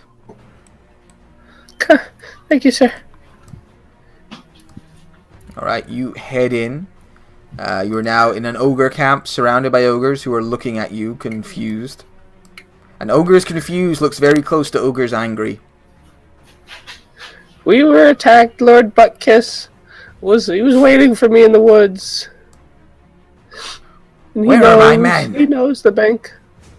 They're still fighting. Can go quickly. We must get them. I have bonded with Glug Glug. He is my friend now. Roll a deception check. I will absolutely roll you a deception check. I will be adding. Yeah. No, I will not be adding shit to that. So the ogres like look at each other and grunt, and you hear one of them.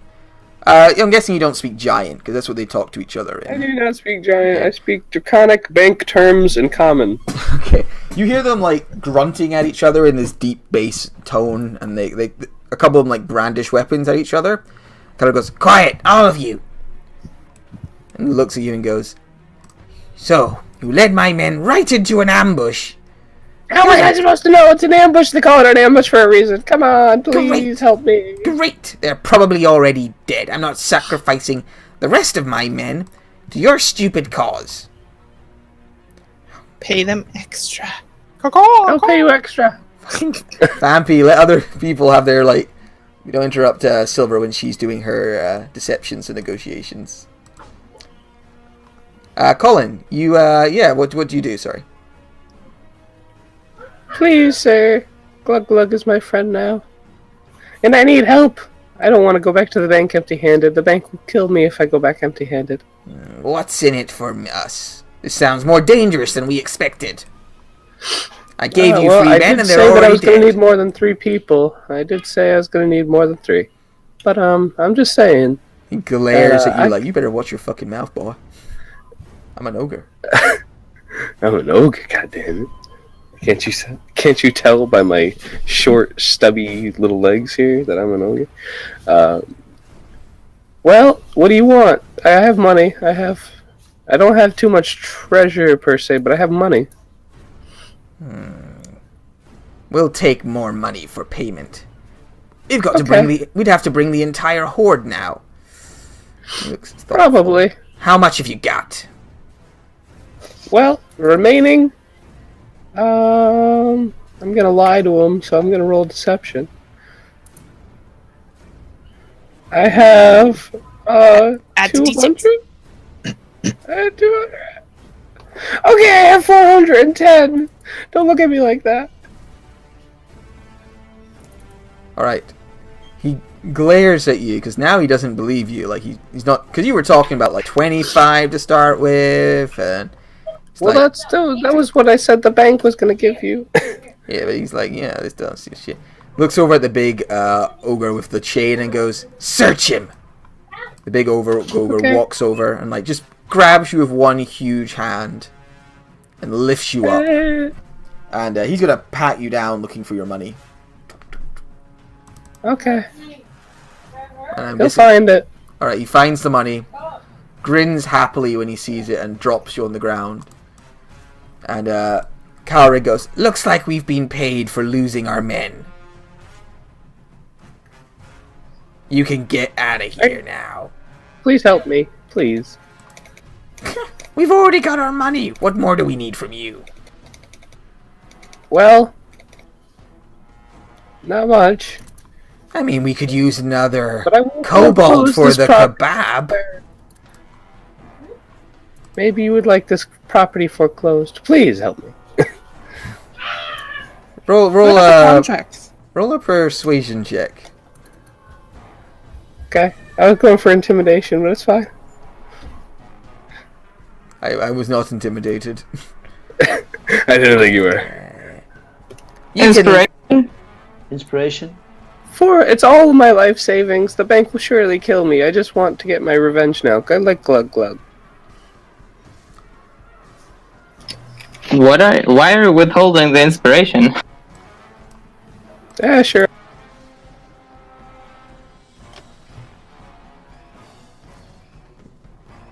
Yeah. They look Please, uncertain. for personal reasons. I'm sure an ogre like you understands revenge. Well, I am an ogre, and we are You vengeful. absolutely are the most fearsome ogre in all the land. So while this big ogre is like holding you up, he's gonna give you a look over. Leon, could you roll? Sorry, Lionel. Sorry, could you roll your disguise kit for me? So Okay, so that's dexterity with proficiency? yeah, I'd say dexterity with proficiency. Because you're putting it on somebody else, so it's more about how you apply it. And you just got to beat a 7. Ogres are not very wise. No! Alright. The ogre goes, "Oi! There's blood's wiped on. He's not even hurt. Looks fine to me." And the ogre goes, "I don't like any of this. Get out of my camp before we eat you, little one." I will send telepathic message to Colin. You should probably get out now. How? Claudia, or whatever it's going to be in the future. They can communicate telepathically up to 100 feet with any creature speaking a language. What do you say, Colin? Can I even respond back? Yeah, I mean he's holding you, but he's not like choking you. He's just holding you up in his big. Like, Oh, I thought overhand. I thought you meant like to the pseudo. Oh no, I'm talking because yeah. Calrig's like Pseudo. staring at you like you should get out of here, or we're just gonna like. I mean, the fact they haven't killed you already is just because you're good at talking. Please help me. I know it seems weird. All right, the big. Or just let me go, because you keep telling me to leave, but I'm like 10 feet in the air. I mean, you got an 18 on your persuasion. I tell people to move out completely to the edge of the woods if we need to run and save him. All right. One thing, am I like drawing the attention of like the bolt launchers and everybody? Yes, or they're looking inwards right now, kind of at you. They have been for a little while, but at this stage, the ogre was like, "We'll show you the door." And everybody, you take 10 damage, and everybody sees Colin fly over the wall like he's been kicked over like a football. My pseudo dragon is trying to catch him a little bit, but Alright. I don't think it helps. Yeah, he's not really strong enough to stop the fall, but you just see like Colin is punted over the wall like a football. Boop. And Colin, you slam on the other side of the wall. On the other side, you just hear all these ogres laughing like. Plan B, murderize everything. Is the gate still open? Should still be open. Yeah, it's open a little bit. The ogres haven't bothered closing it yet. I stand up, I dust myself off, I go, "Well, we're playing like that, are we? Have at thee!" Alright, you all see Colin turn around, I think draw his rapier and charge the gate. I think about it for a second. And I take out the crossbow. Have at thee!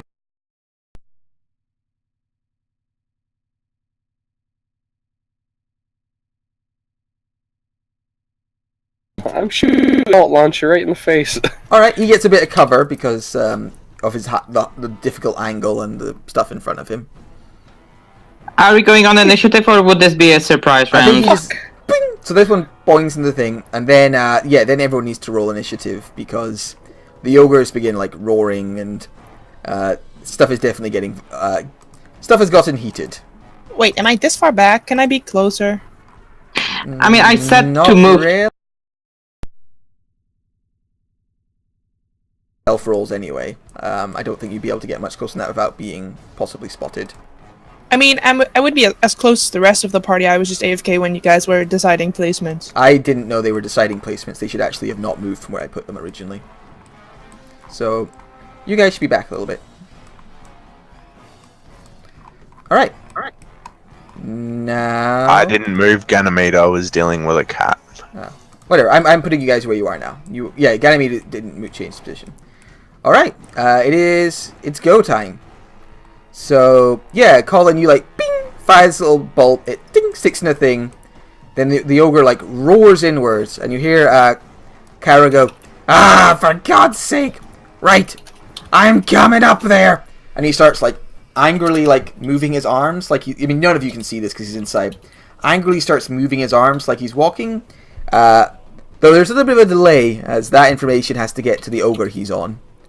And he's going to prepare an action. Colin, it's your go. I'm going to shoot again. Alright. Actually, I think... Hacha! I am terrible at this. Actually, he casts a spell at him. No one sees. God awful at this. It like hits the thing near the bolt launcher again. The bolt launcher, it looks like he's not even sure if you're actually coming to get him or not. God awful. And I'm going to run. And I'm going to put my back against. Right, so you run up, so you like got like a really steep angle down. Alright, cool. You run up, put your back against the wall. Ralph.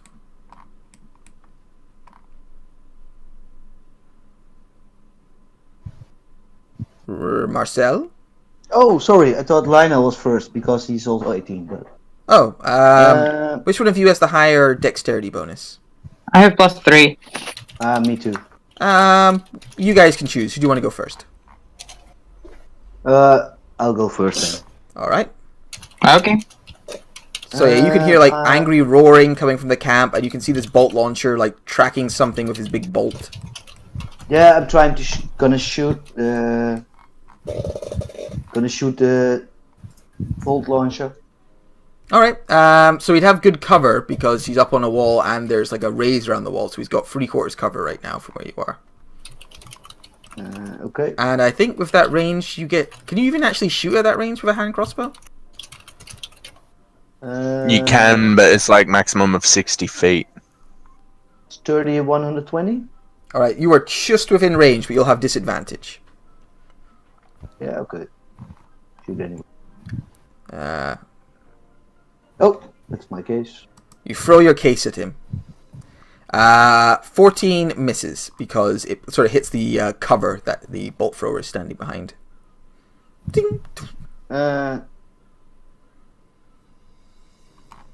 Yeah, okay. Anything else? Yeah, my bonus action shoot again. Okay. Miss. You miss. And you've still got some movement if you want to use it.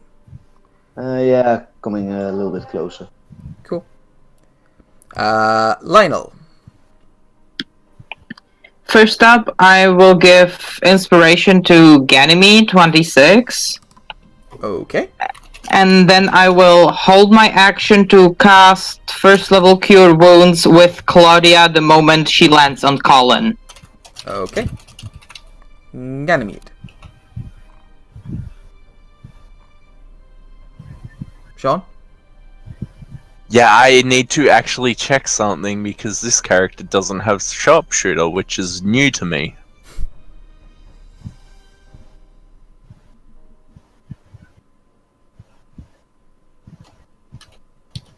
What are you checking, Sean? Just if I was in range of the, like, I use a Dude. longbow, yeah, so it's like 150 feet. yeah. Yeah, you're within normal range. Okay, would I be able to be heard from where I am? With difficulty, like you're 150, like it's like shouting across a football field. Okay. I'm gonna chew up another second level spell slot, first level spell slot to use Zephyr Strike.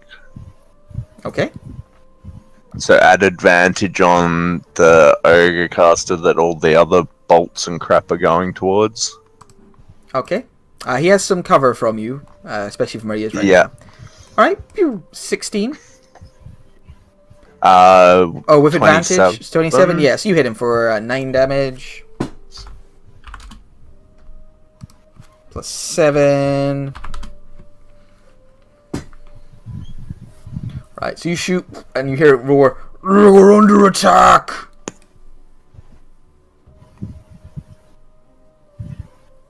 Why is my sheet spitting out meters? I don't know. Okay, reset I've got to something. read something. How much is 9 meters? That's like 30 feet, isn't it? Yeah, I'm assuming it's 30 feet, so just move. You can move 60 feet. 9 meters, that's not 30 feet. Well, Is that 30 feet? 9 I meters? think it's 27 feet, actually. I am fairly certain that Zephyr Strike gives you 30 feet extra movement. So we can just go with that until we know otherwise. Because, I think that'll be fine. Because that's what it does, isn't it? That's kind of the point of the spell. Gives you an extra chunk of movement. So I get 65 feet of movement total. Alright. Yeah, it's 29.5 feet, I guess. So you sprint forwards and do a little I will shout at the guy I just shot at. Your mother is a beautiful person and your breath smells of mint. Alright. Like mint. He is enraged. Claudia. Hold up. Oh, sorry. You've moved shot and bonus action, so... Oh, and you get another attack. I get 2 yes, shots. there we go. So, pew, you fire and you hit. For a lot of damage.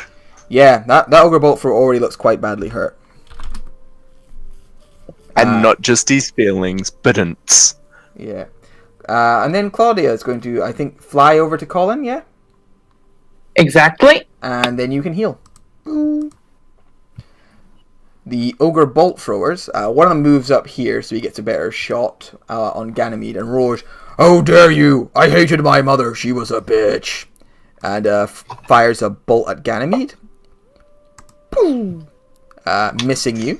Yeah.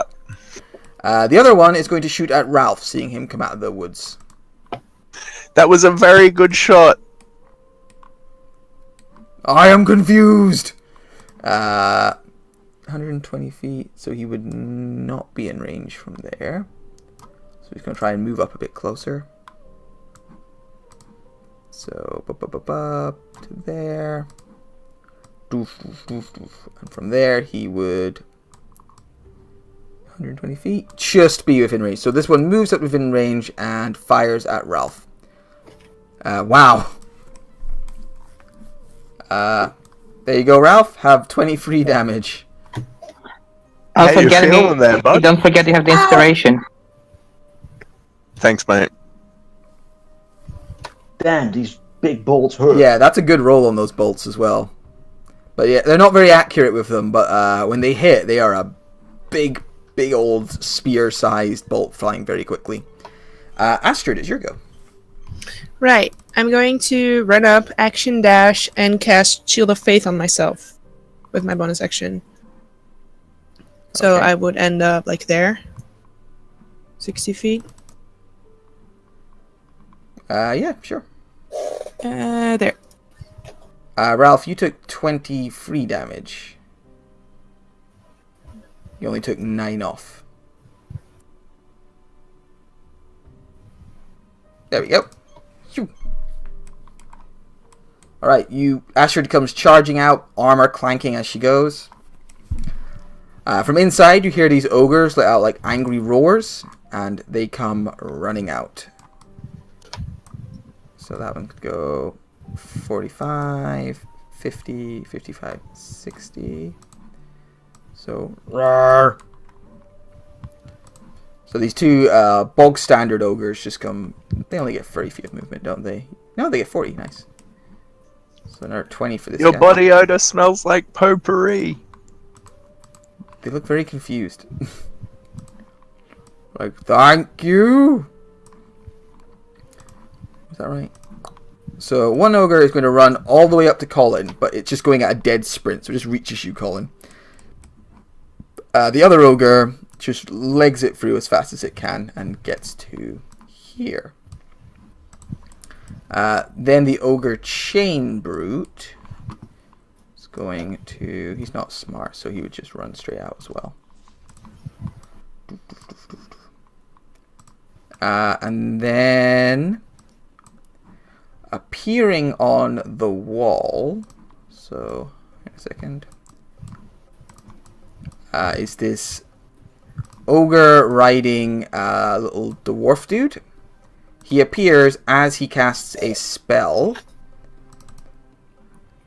Let's see. So the spell... I don't think anyone here has cast spell. I haven't decided what spell he's casting. Yeah, it's a 3rd level spell, and also he's too far away. I said it that way because I had no idea what he was casting yet. He wants to get Ganymede. So he'll just blast Ganymede with a bunch of magic missiles. Ganymede, you're going to get hit by a bunch of magic missiles. Cool. Right, so...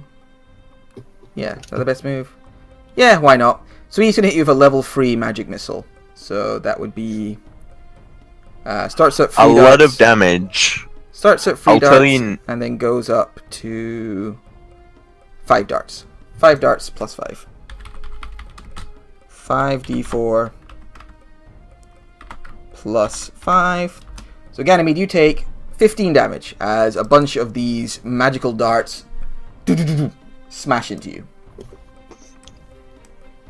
And you hear this go, I am the only ogre mage who ever lived! Which is factually inaccurate in many ways. Colin the Collector, it's your go. Oh, you weren't supposed to follow me out here. Well, I did. Stab at thee! Ow! Yeah, you hit it. This one's not wearing any, like, armor. Anything else? Alright, and I'm just gonna slowly move around you like this, because I'm sure you have a 10-foot reach. Yeah, you were sure of that. For some reason. 17 damage for 13? No! Yeah, they have 5-foot reach. So he just, like, brings his Morning Star down and crashes it into you as you move. Unless you've got parry or something.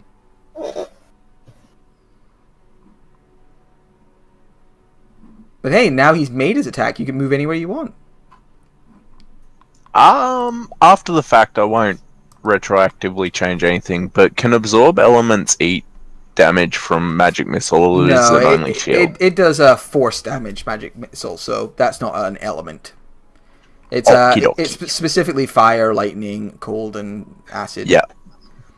All right. Just wanted to double check. Cool. Ralph. I'm firing again. All right. Moving a little bit.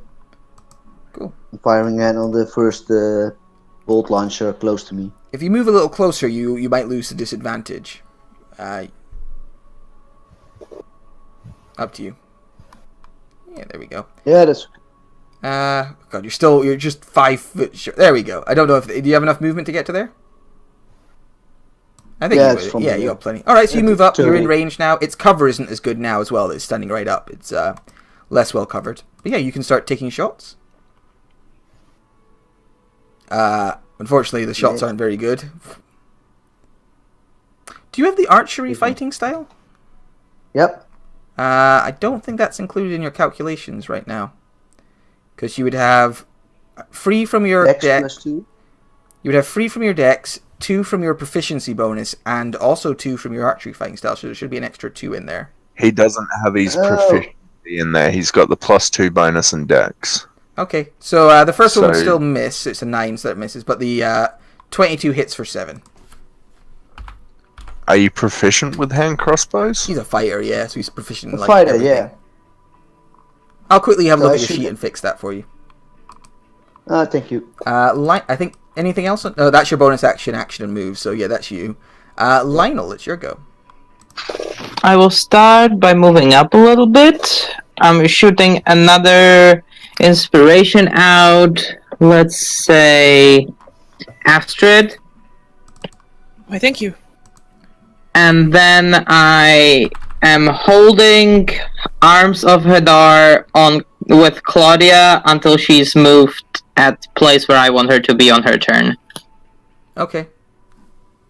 Right. So you're preparing to arms. Is that range of touch? Oh right, no, that's not. That's true. I'm sorry, that's not a range of touch. Then I'm not doing that. I am shooting Eldritch Blast. No, wait, that's a full action. I will sprout my wings. All right. So you go full Asimar. Ah. Yeah. And you inspired somebody as well. Astrid, yep. Astrid. Cool. All right. So that is you, Ganymede.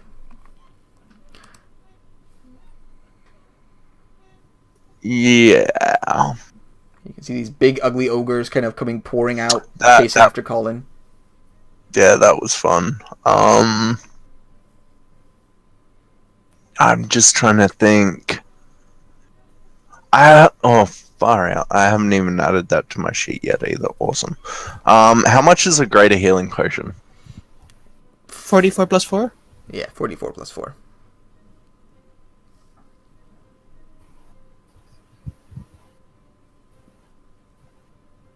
Alright, you heal 12 hit points as you chug down a potion. Glug, glug, glug. So I'm gonna shoot the guy, the bolt caster I've been shooting at. Pew. Oh yeah, that hits him. Spot on. For 15 damage? Yeah, that's enough. You put a bolt through that caster's eye. I clicked the wrong one, but yeah, it was Same supposed to be damage. close to Slayer. Oh, which is D8? Yeah, Alright, take the 4 anyway. Fuck it, just that's roll a my D8. mistake.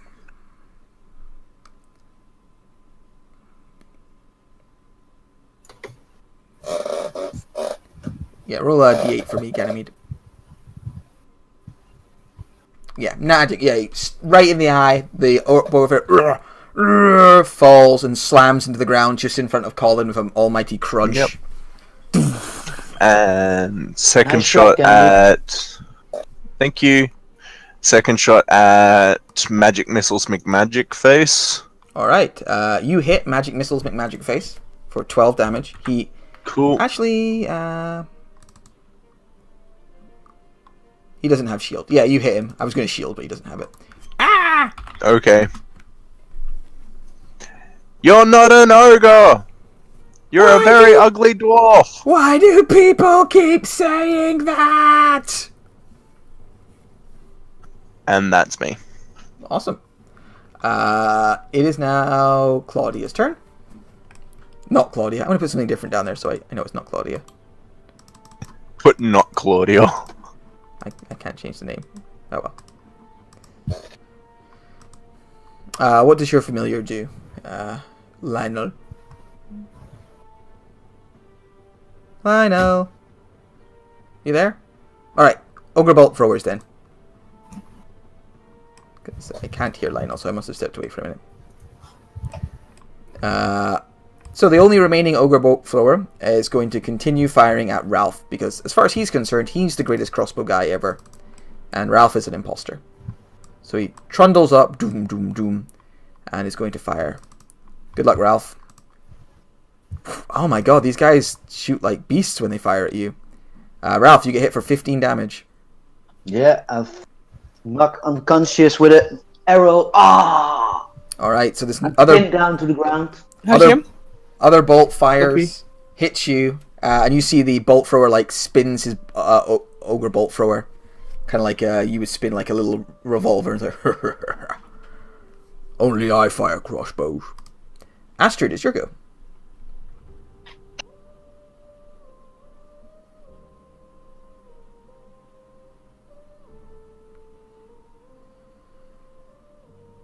All right, so you trundle up next to Colin.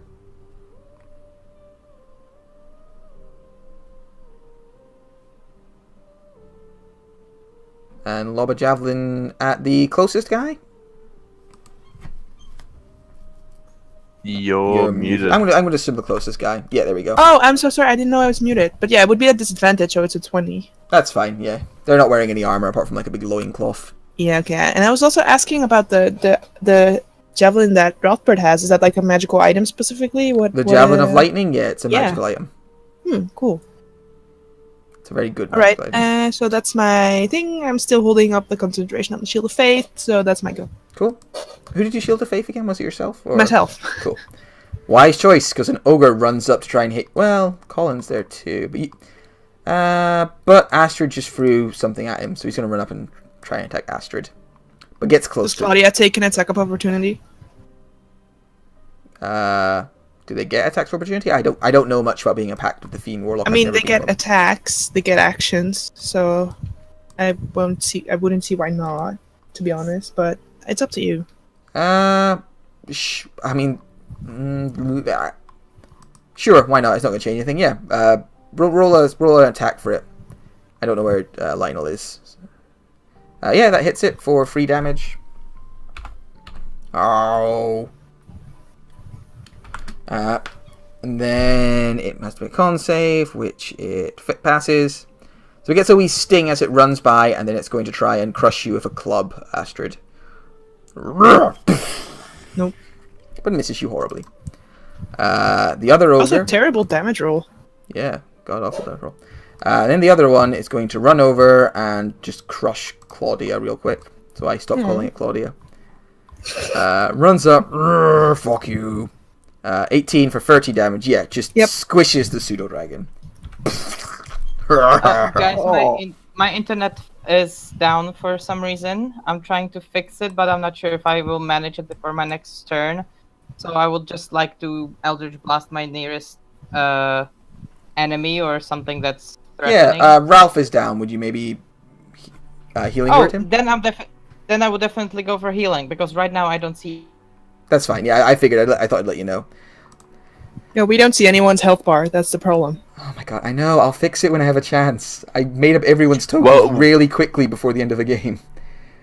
Welcome to real life, where you actually have to observe things. Yeah, I actually don't like that people can see your health bars that much, but whatever. Yeah. So the Ogre Chamber runs up 40 foot. Let's see, does he have reach? He does, but not enough reach. So he moves up there, and then he is going to dash past Astrid and go straight to Ganymede. Hi there, sexy.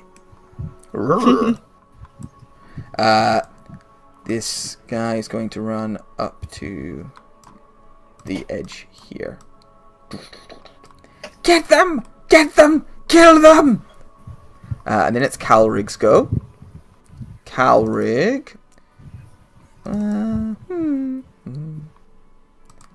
how good line on anyone.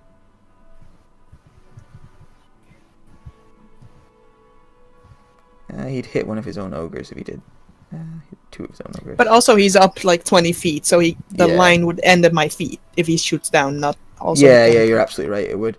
He is going to blast Ganymede with his strongest spell. Woohoo! Yeah, no, exciting, right? I'm totally not actually afraid. So he blasts you with a lightning bolt. Oh, didn't do the damage for some reason. So 8d6. This is actually probably gonna hurt. 36 damage, and it is a Dex saving throw. DC is 12. Okay. So click this, do that. Alright, I'm back. I had to deal with a dog that was just non-stop barking. So, can I half that again with absorb elements? Yeah. So, you're gonna- I'm going to, yeah. You're taking at the moment 18 damage, then halved again to 9. So you blast Ganymede of Lightning, you dodge the worst of it, you raise a hand, and you suck in as much of the electricity as you can, reducing the damage to pretty negligible. And you hear the like strange little dwarf creature like roar in anger, like no. Colin. Did I miss anything? Did anything hit me? Nothing has hit you. No, this ogre went up and tried to hit Astrid. Ralph is down. That's fine. The vault door Carrick is next to right me up is next dead. to you, so you can try to maybe climb up. Get him. I mean, I could do that, or I could help you and stab this guy. I will have disadvantage because it's in the sunlight. I've been forgetting that. But I've missed everything so far. So that's fine. Also, it's pack tactics, so you just have a straight roll and right I do now. have pack tactics, yes. So Kind of cancels it out. 19 hits for 10. Stab. That was lightning damage, yeah? That was lightning damage, yeah. And then I will stand there. Okay. Lionel and Ralph had the same initiative, so I'll let Lionel go before Ralph anyway. Because they were all going at the same time, effectively. So Lionel would healing word Ralph. Are you? No, he's away for the moment. So Wouldn't he also shoot an Eldritch Blast from the previous turn? he fired his Eldritch. No, you skipped him because he wasn't here. No, I skipped Claudia. Well, he's going now, and he's going to do healing word Ralph. I don't know what his modifier is. It is his charisma +4. So Ralph, you're going to heal 6 hit points, and then he is going to try an Eldritch Blast Calrig. So Calrig gets a bit of cover from his battle platform. But let's see how that goes. So Eldritch Blast, boom, critting Calrig for 16 damage. No! Calrig is still alive, but looks hurt. And that's the end of Lionel's turn. Ganymede, there's a big, scary ogre with a chain up in your face. Ralph, Yeah, Oh, sorry, actually, it's Ralph's go. Ralph's go, actually. They went the same as right, yeah, sorry. So, Ralph, you are prone, but you've got 6 hit points and you live again. That's nice. So I'm gonna shoot again. Alright, so you stand up first, I take it? Yeah, stand up. And I shoot at Carrick. Alright, point a crossbow up high. Carol gets a little bit of cover, but... so just a +2 to his AC. Doesn't matter. Yeah. You put a bolt... Like, he's there screaming angrily as he gets hit with this thing. And then you just put a bolt right through his forehead and he falls backwards off of his ogre. And... yeah, okay. Cool. And the second shot, I use it on the chain brute. Alright, you turn and snap off another shot.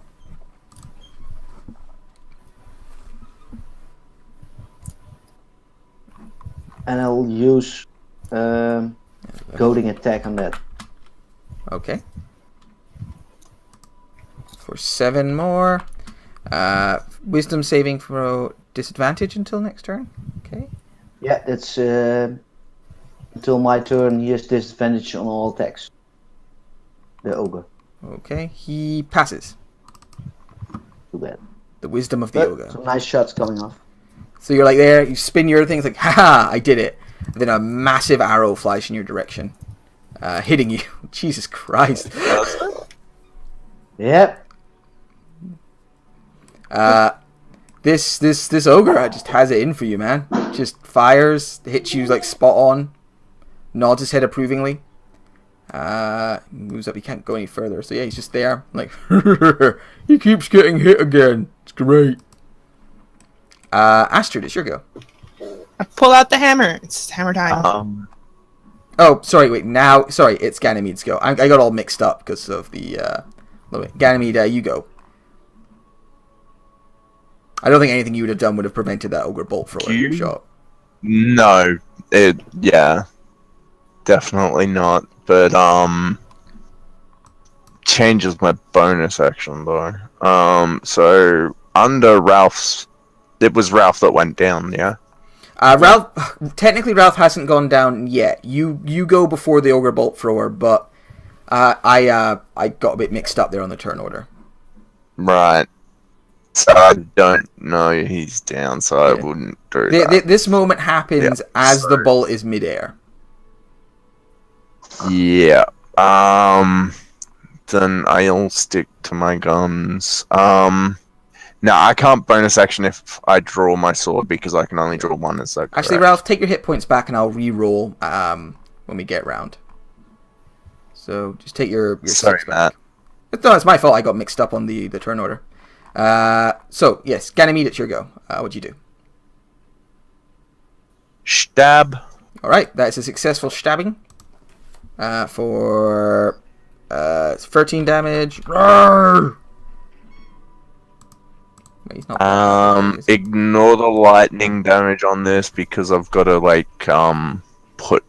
change the sword back. That's so fine, yeah, stab. That also hits for our 7. There'd be a Colossus Slayer in there too somewhere.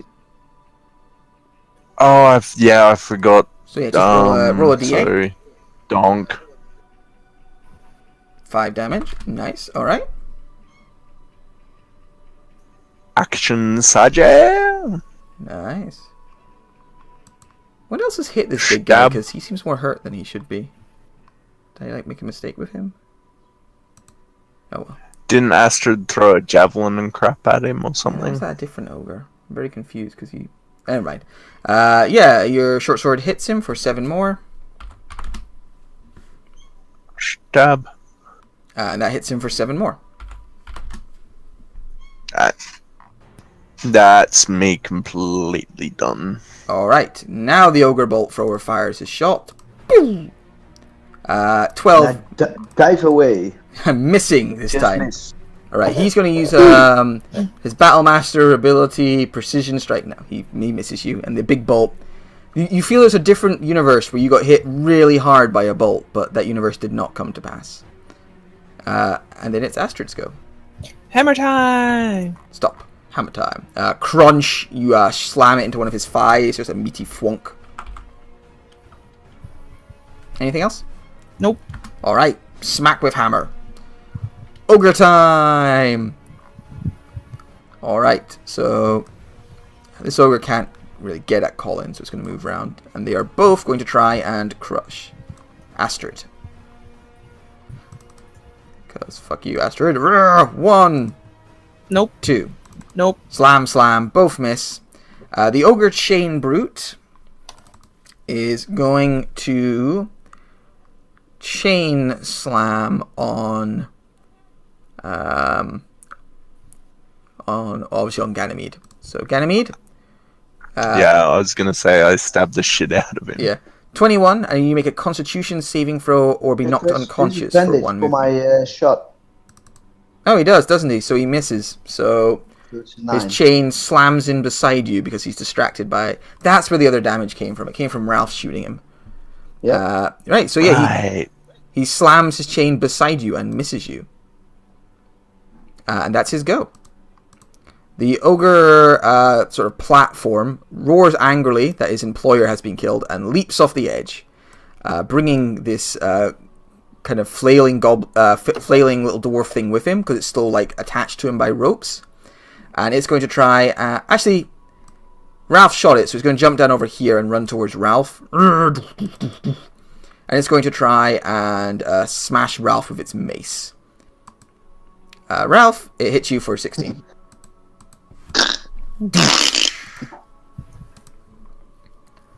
What you get for killing my head. So smashes you with a mace. And it does so like the body of this dwarf is still attached. So the body comes crashing down beside you and like there's a horrible scrunching noise. Colin.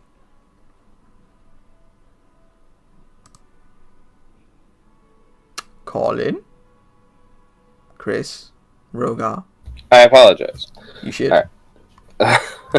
So much going on in my house. I will attack this ogre again. All right. Yeah, you can see one of these ogres is pretty badly hurt. It's more badly hurt now as it takes 10 more damage. Don't use a superior. If you use a superiority die, that doubles as well. I am a Oh, you're. champion fighter. Oh, okay. Anything else? I'm going to second wind. Good choice. Get Lionel, would you like to do anything if you're at the back? Are you back? It does not seem Lionel is back. He's in Discord. He can heal me again. Yeah, that's what he'll do. So he is going to heal you. You get a healing word and blast. Yeah, he's going to healing word you at 2nd level. Oh, so 7 plus 1d4. Oh, he's kind of funny because he's like a warlock and a bard. So that would be his last spell slot, and it would be 2nd level. Cool. No, it would be 1st level. All right, so it's just 7. You get 7 hit points. I misunderstood his sheet for a second there. And then he is going to vicious mockery the ogre who's attacking you. So it gets disadvantage. You would still be next to the ogre. So wisdom save. It makes it. It's a very wise ogre apparently, despite having -2. Like, sorry, I'm trying to help. Ralph, it's your go.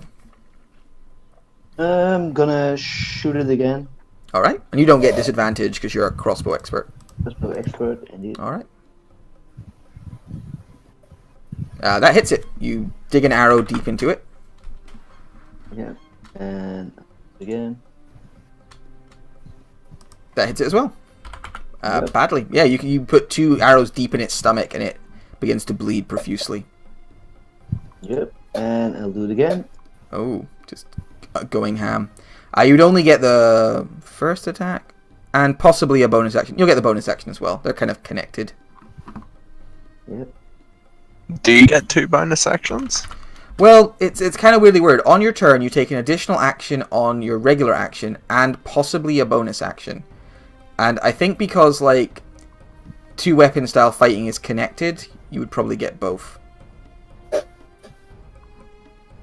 Fair enough. Yeah. I don't really...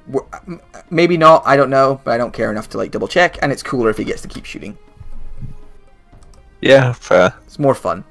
Alright, yeah, you just, like, put all these out. You jump backwards, do the John Woo movie backwards fall, put a bunch of crossbow bolts into this big creature, which roars in anger and pain. Ralph, the machine gun, keeps on shooting. But it does not go down, but you can tell you've really badly injured it. But it's too dumb to know it's probably dead.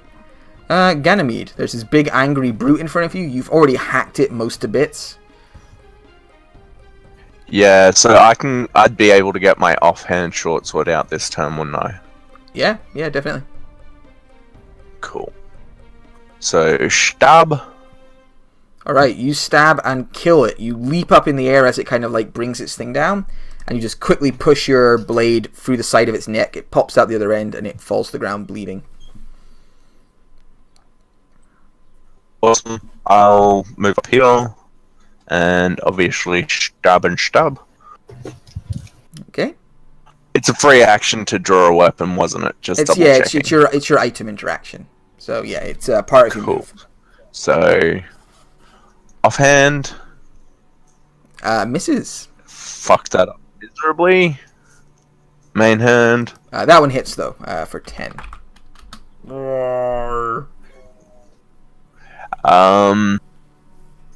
Have you been brushing lately? Your breath smells wonderful. Looks at you confused. Anything else? No, that's me. Ogre bolt launcher. Ganymede's heard stories that ogres hate being complimented. That's what this is all about. It definitely confuses them. Alright, the bolt launcher is going to fire at Ralph again. 14 for 11. AC 14. Meets it, beats it. You get hit once again by a bolt and knocked down.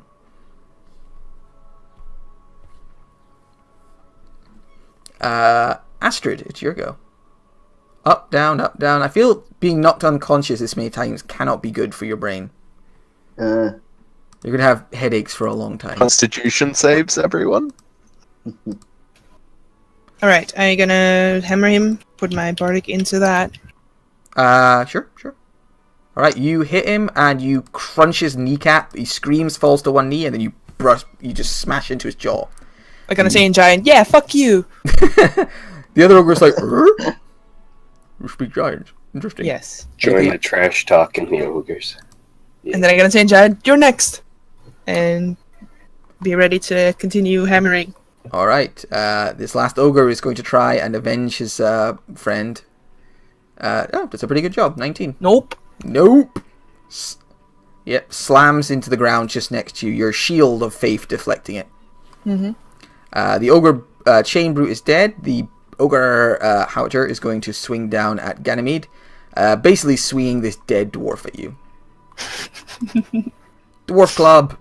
So is that 19 for me? No. No, it wasn't. This is for you. 11. Missing you. It misses. Colin the Collector. And I'm very glad to know that dwarves count as maces in this.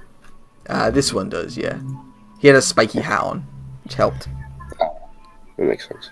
I'm going to move to the opposite side. I know we took flanking out, but I just like flanking. Okay. And I will stab at him. Yep, you hit him for 13. That's a good stab. 13. You dig it right deep into the back of his leg, and he roars in agony. Lionel is officially out of healing spells, so he is going to...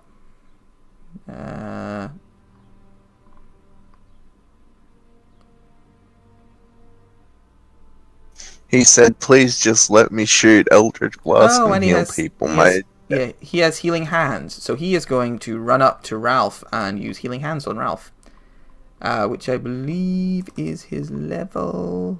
Oh, there it is. There's a button for it. Yes. You heal 3 hit points, Ralph. Ralph, you're alive again. Oh, yeah, Marcel's still there. Yeah, Ralph, you live once more with 3 hit points. There's a very badly injured ogre Halder in front of you. You have a splitting headache. Too dizzy to shoot. I'm just gonna stab him with my short sword. Alright, you stab him right in the groin from the ground. He roars in pain, falls to his knees, and dies. I put the X over you by mistake. You are not dead. How it is. And falls to go over.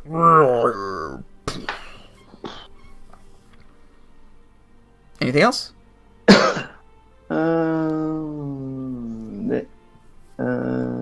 Yeah, I'm gonna move a little bit.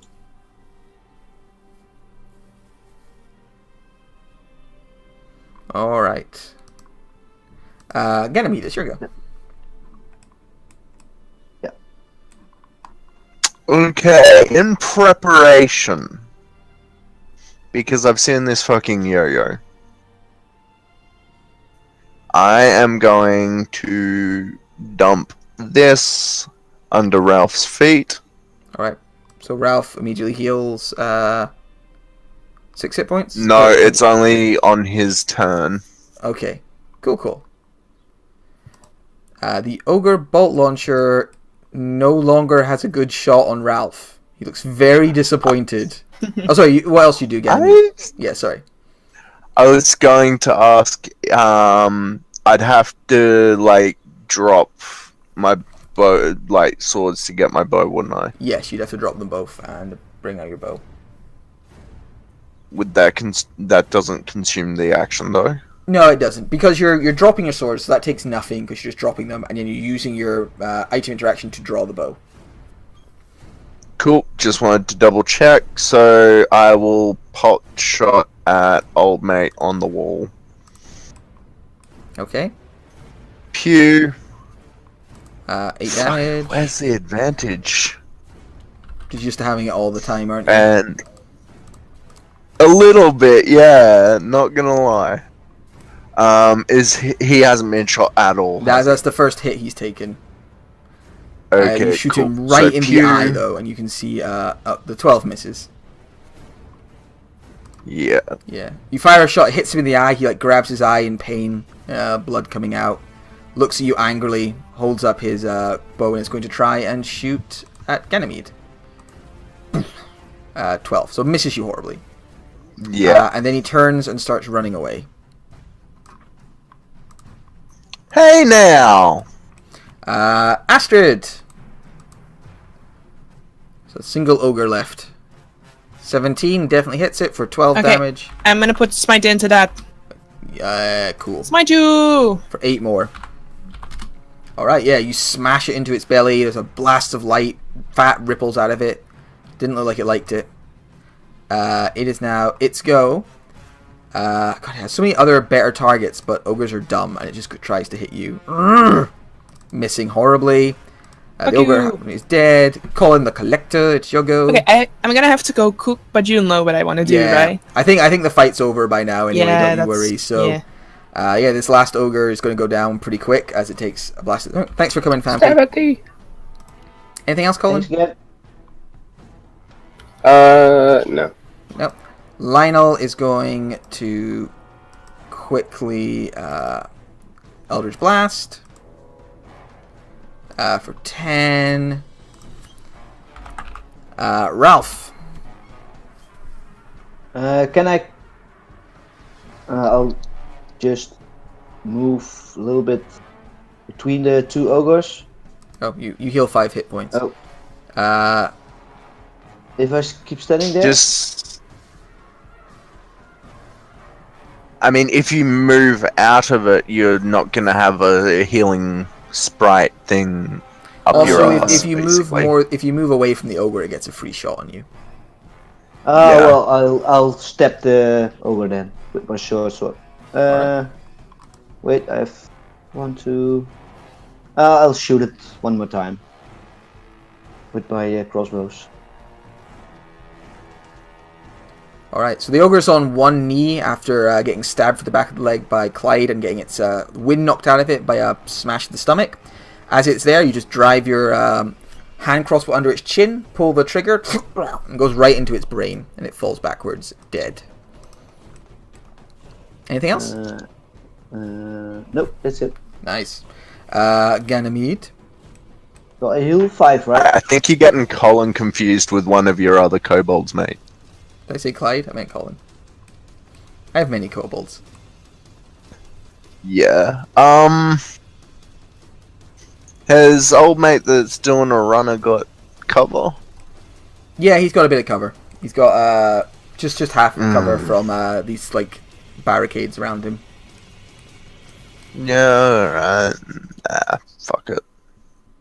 Motherfucker shot at me, so pew. Damn. Oh, damn! So as it turns to look over its shoulder at you, arrow straight to the eye again. Like same eye that already had an arrow-like wound, now it's deep and bloody, and it screams in pain. Possibly because I want to make it a reoccurring villain, so I need to get an eye patch for it. Right, yeah, and another shot for 13. Oh, he's badly hurt. You got anything else in you? I got nothing. Alright, the ogre runs and throws himself off the cliff and dives into the water far below. Splash. That guy's gonna be my Bond villain now, isn't he? You or Ralph, maybe both. I'll just have a crossbow expert ogre be a reoccurring villain. It's an idea. But yeah, you see he runs away like as you're like peppering with arrows. He's like very injured and throws himself off the edge and executes a swan dive that is pretty damn good. Splash. Your little plop. And with that, yeah, we can... And now we can leave initiative because all of the ogres have been defeated. Now to free my brothers. Yeah, you go inside. You free your cobalt brothers who like celebrate not being turned into kebabs. I will start harvesting ears, especially from the dwarf that shot me. Actually, from the dwarf, is there any like spell books or fucky mage shit on him? He does actually have a spell. Actually, no, he's a sorcerer, so no, he doesn't have a spell book. Can we just search him to get all the gold back and all the other stuff? Yes, too? all the gold that was taken from Colin is returned. And when you ransack the camp, you do find you find a little bit of gold, not as much as 100 gold pieces from searching the camp, and you also find 2 healing potions. Nice. You also find Wilbert. What's his name again? Wilbert Belmore, who apologizes for the inconvenience. He was caught up in by these ruffians on the road, and they've been keeping him for ransom. And he's very, very thankful to you for rescuing him. I hear you. Are you all right there, my good man? You appear to have several crossbows deeply embedded into your flesh. Yeah, but it's okay. I'm gonna, if you want, escort you back to Vesselheim with us, so you can be safe again. Most kind, thank you, most kind. So what happened? Why are you captured by them? Well, I was out for my morning constitutional, and I came upon these brutes and vagabonds, and they kidnapped me, what, and trying to sell me back to my son. Most shocking display, if I say so myself. Uh-huh. Alright. Well, if you stay with us, stay safe. Yeah, he does. He stays with you, and you take him back. He's very thankful and promises to one day return the favor. He was mostly just there in case you guys snuck in and wanted to rescue him to help you out. But yeah. You guys harvest many ears. So let's see, how many ogres did you kill? 1, 2, 3, 4, 5, 6, 7, 8 dead ogres. So 100 each. 8 times 2, because 2 ears each. 16. You get 1,600 gold. And the ones that were in the ambush? Yeah, I've included them. Okay. So you get 1,600 gold. Actually, plus another 100 you got from the camp. So 1,700 gold. Divided by, how many of you were there? 5? 5, yeah? Yeah. Divided by 5. Everyone gets 340 gold pieces. And yeah, now you do scour the camp a bit, because you heard the halfling mention magic items, but you don't find them anywhere. It doesn't look like they're hidden in the camp. But yeah, do you want to do anything before you would head home?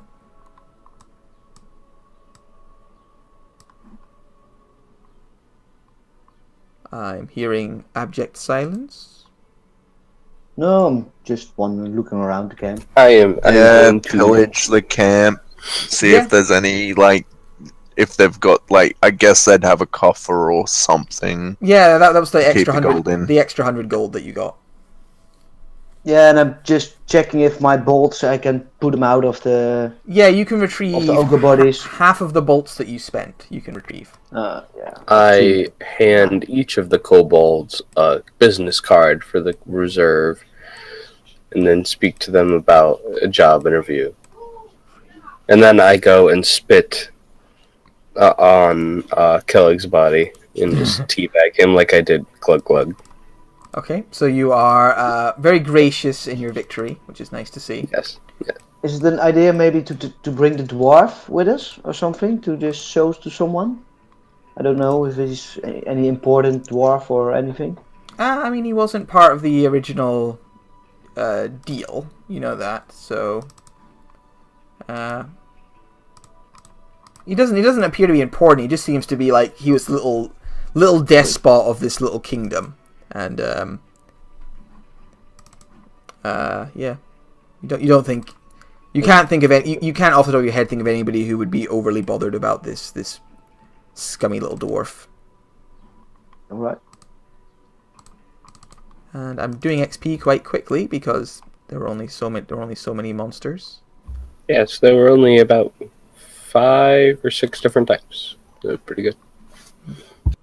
Yes, but they're mostly the same XP value, which is helpful. So let's move back to the... Yeah, so you guys head back to Vasselheim. Mission completed. You were all paid up, 340 gold each, like I said. And yeah, so drag yourselves on. We can do the little rewards page bit. Who shall I have for my little token? I'll take Kelric. Where are you, Kelric? Take Glug Glug. I'll drag in Glug Glug. Can anyone explain me the idea? Oh, sorry. What the idea here? I thought you missed last time. You basically vote. You can see up at the top it's written down for who you think was the best team worker, the best role player, the biggest badass, the luckiest. That could be like good luck or bad luck, to be honest. And who was the funniest? And if you get the most ticks, you win. And if you win, you get rewarded a little extra XP for being awesome. But I can't move other people's. No, you don't move their token. You just put a tick next to it. Oh, yeah. Okay. Check. Yeah. And plus Right. 7 more. I should get pretty good XP for this. Divided by 5. Everyone gets 950 experience points. 950 XP.